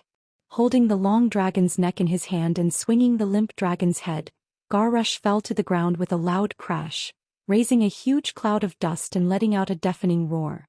Ah! Garrush, who had fallen into a frenzied state of killing, did not know a human proverb that someone had passed on to him: "Don't show off or else you'll be struck by lightning." In every tribe there would always be a small number of mutants. For example, Krasis of the Red Dragon clan was a rare master magician among the dragons. Galagos, the ancient blue dragon leading the team, was in a sense an ancient blue dragon that was not recorded in Azeroth's official history. However, he was indeed different from the blue dragons. For example, his element was wind. Seeing how Garrush was so awesome, killing several blue dragons in a row, and then demonstrating his might in roaring, Galagos sent a lightning strike to Garrush. Bam! Just a moment ago he had used a roar to replace, who else? Garrush, who had come to mock the group, collapsed on the spot, his long fangs gnawing on the frozen soil of the North Wind tundra. Perhaps it was because of the dizziness and paralysis caused by the lightning strike that interfered with his movements, but Garrush did not get up for a long time. Just as Galagos rushed down from the sky, a surging arcane dragon's breath brewing in his mouth, a 10-story tall human shadow suddenly appeared in the void. It was the shadow of Duke Marcus, the demigod of the weave. Duke's shadow raised his left hand gently, and a burly figure that looked 70 to 80% like Garrush rushed out of a portal that suddenly opened. He leaped high like lightning, and the blood-red axe swung from bottom to top like a moon at the bottom of the sea. It was clearly an upward chop with similar movements, but this chop gave Garrush an unparalleled shock to his soul. It was a chop that could split the heavens and the earth. The cold air hovering in the air, the storm, the turbulence of arcane elements. These things that could not be seen with the naked eye were all swept away by the aftermath of this chop. The next second, Galagos let out an extremely shocking scream. Chapter 1586. A guy who had the ability to severely injure an ancient dragon with an axe was rare, even among the heroes. If it was an orc, then the range was even smaller. Garrush struggled to get up and looked into the sky. A blue claw as huge as the pillar of the hall was spinning in the air. In the background there was a sky full of splashing blue-purple blood, shining with arcane light, and a giant dragon with a face full of fear. The ancient dragon, who had a mocking expression a moment ago, had its facial features squeezed together because of fear. An adult blue dragon fiercely pounced over. The green figure falling from the sky suddenly twisted his waist so that his body was parallel to the ground. In the next moment, the falling momentum suddenly stopped. This change in rhythm made the adult blue dragon, who was trying to sneak attack, extremely uncomfortable. Just as the blue dragon flapped its wings to slow down so that it could aim at the orc again, the tall and sturdy figure launched Intercept. A horizontal movement in the air that violated the laws of physics. A blood-red arc of axe light lit up again. Then the dust settled. Another cloud of blood mist exploded. Another blue dragon that was struck down. The Blue Dragon Legion in the sky seemed to be completely shocked by this scene. They all let out terrified screams and flapped their wings in panic to escape at high speed. Only then did the tall and sturdy figure descend from the sky and land heavily in front of Garrush. Under the effect of gravity, this figure was like a giant, but also like an insurmountable mountain. Mortals could only look up. Many middle-aged orcs recognized this great orc. It's Grom Hellscream. So young. I heard that he turned to the human demigods and became an oracle to obtain eternal life. What a pity. But he will always be the great hero of our clan and even the entire tribe. After a short moment of hesitation, the simple minds of the orcs made them unconsciously cheer for the real hero. Grom, Grom, Grom. The warsong beastmen who were lucky enough to survive the siege of the Blue Dragon Legion all beat their chests with their fists, using the most traditional and primitive method to pay their respects to their former chief, the great hero who would forever stand on the monument of their tribe. Looking at the familiar and unfamiliar face in front of him, Garrush had mixed feelings. This face overlapped with the face of her father in her childhood memories. Young, arrogant, and filled with an insufferably domineering aura. There was no powerful prey that his father couldn't catch.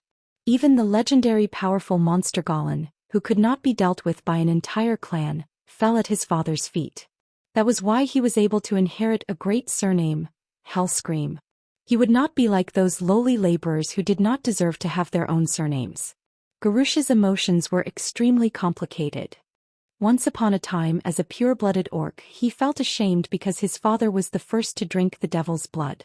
When he found out that his father had not betrayed the tribe, but had successfully killed Manoroth, who had deceived the entire tribe, he was overjoyed and proud of his father. Later, my father got old and couldn't fight anymore. His perception of his father took another 180-degree turn. Why don't you die on the battlefield before you grow old? Die a ridiculous death on a sickbed? You don't look like a great orc warrior at all. You actually want to become that human demigod's servant to repay a debt of gratitude after your death. The great orcs never need to repay any kindness to anyone other than the orcs. Hero. Nearly a year ago, the strong and healthy Garrush scoffed at his father, who was old and weak and constantly tortured by his old injuries. Who would have thought that this day would come? At this moment, at this second. In front of this fortress named after the glorious battle song. The person who turned the tide and saved the Warsong clan was not him, Garrush, but his father, who he regarded as the shame of the clan and even the entire tribe. Climbing up from the ground, Garrush's protruding fangs were still stained with dirt. His face was flushed with shame. Fortunately, as a pure-blooded orc, his reddish-brown skin covered up his embarrassment. He should have called him father. But the inferiority complex of the past, coupled with the arrogant declaration he had made to his old father before his death, made him completely at a loss as to what kind of expression he should use to face this legendary and contradictory father, who had also become a human oracle after death. His mouth squirmed for a long time, but in the end, not a single word came out. Interestingly, as his father Grom also did not say a word. Of course, his slightly sighing and sorrowful eyes could also be translated as son. Dad is very disappointed in you. In this regard, Duque, who was in midair as a spectator, felt that it was very funny. If this scene was accompanied by Beethoven's Symphony of Fate, in that sorrowful music, Duque would probably instantly lose his character and laugh out loud. As a transmigrator, of course, Duque knew why the famous Garrush was called Brainless Roar. The stupid things he had done in the original history were simply brainless. Duque, who was familiar with history, did indeed have the opportunity to help Brainless Roar change his fate. The problem was, why did Duque have to do this? In the past, Duque had hoped to redeem Arthas and stop him from going astray. But he and Karazhan were blown into the void. No matter how many times he thought about it, Duque still felt that Arthas' fall was the result of a mixture of chance and necessity. The current brainless roar, regardless of whether his high IQ of 5 could be saved. First of all, as a human, Duque was not in the position to help an orc or even help the entire tribe become stronger. Teaching a foreign barbarian race to stab themselves to death with a knife was something that Duque would never do. Secondly, the rise of the pure-blooded orcs, represented by Brainless Roar, was already an irreversible trend in the tribe. Sal could not let millions of his compatriots die in Draenor. So, more pure-blooded orcs entered Azeroth than the total number of the tribe at that time. Although it strengthened the tribe's population, it also formed the strongest impact on the tribe's existing ideology. If there was enough food and territory in a peaceful environment, Sal could have brainwashed this group of conservative purebloods to accept new things for another 20 years. Perhaps the tribe could achieve a smooth transition. However, in history the tribe's territory was twice as large as today's, and they still could not solve this contradiction. In this world, where Duque had premeditated to command the Alliance to seriously squeeze the tribe's living space, how could the tribe make a smooth transition? Sal was now equivalent to being roasted on a fire. As long as the pressure from foreign enemies weakened a little, the contradictions in the tribe were bound to erupt like a volcano. In conclusion, Duque could see it clearly. Whether he killed Brainless Roar in advance or not, there would be new pure-blooded orc heroes who would challenge Sal's leadership and shake the foundation of the tribe's rule. Sooner or later something would happen to the tribe anyway, so it was better to keep Brainless Roar. At least Duque did not have to be the clown, and he did not have to do this and that behind Grom's back. You're tuning in to the Zhou Xian's Legacy YouTube channel. Don't forget to subscribe and join us on this journey to catch the most captivating stories.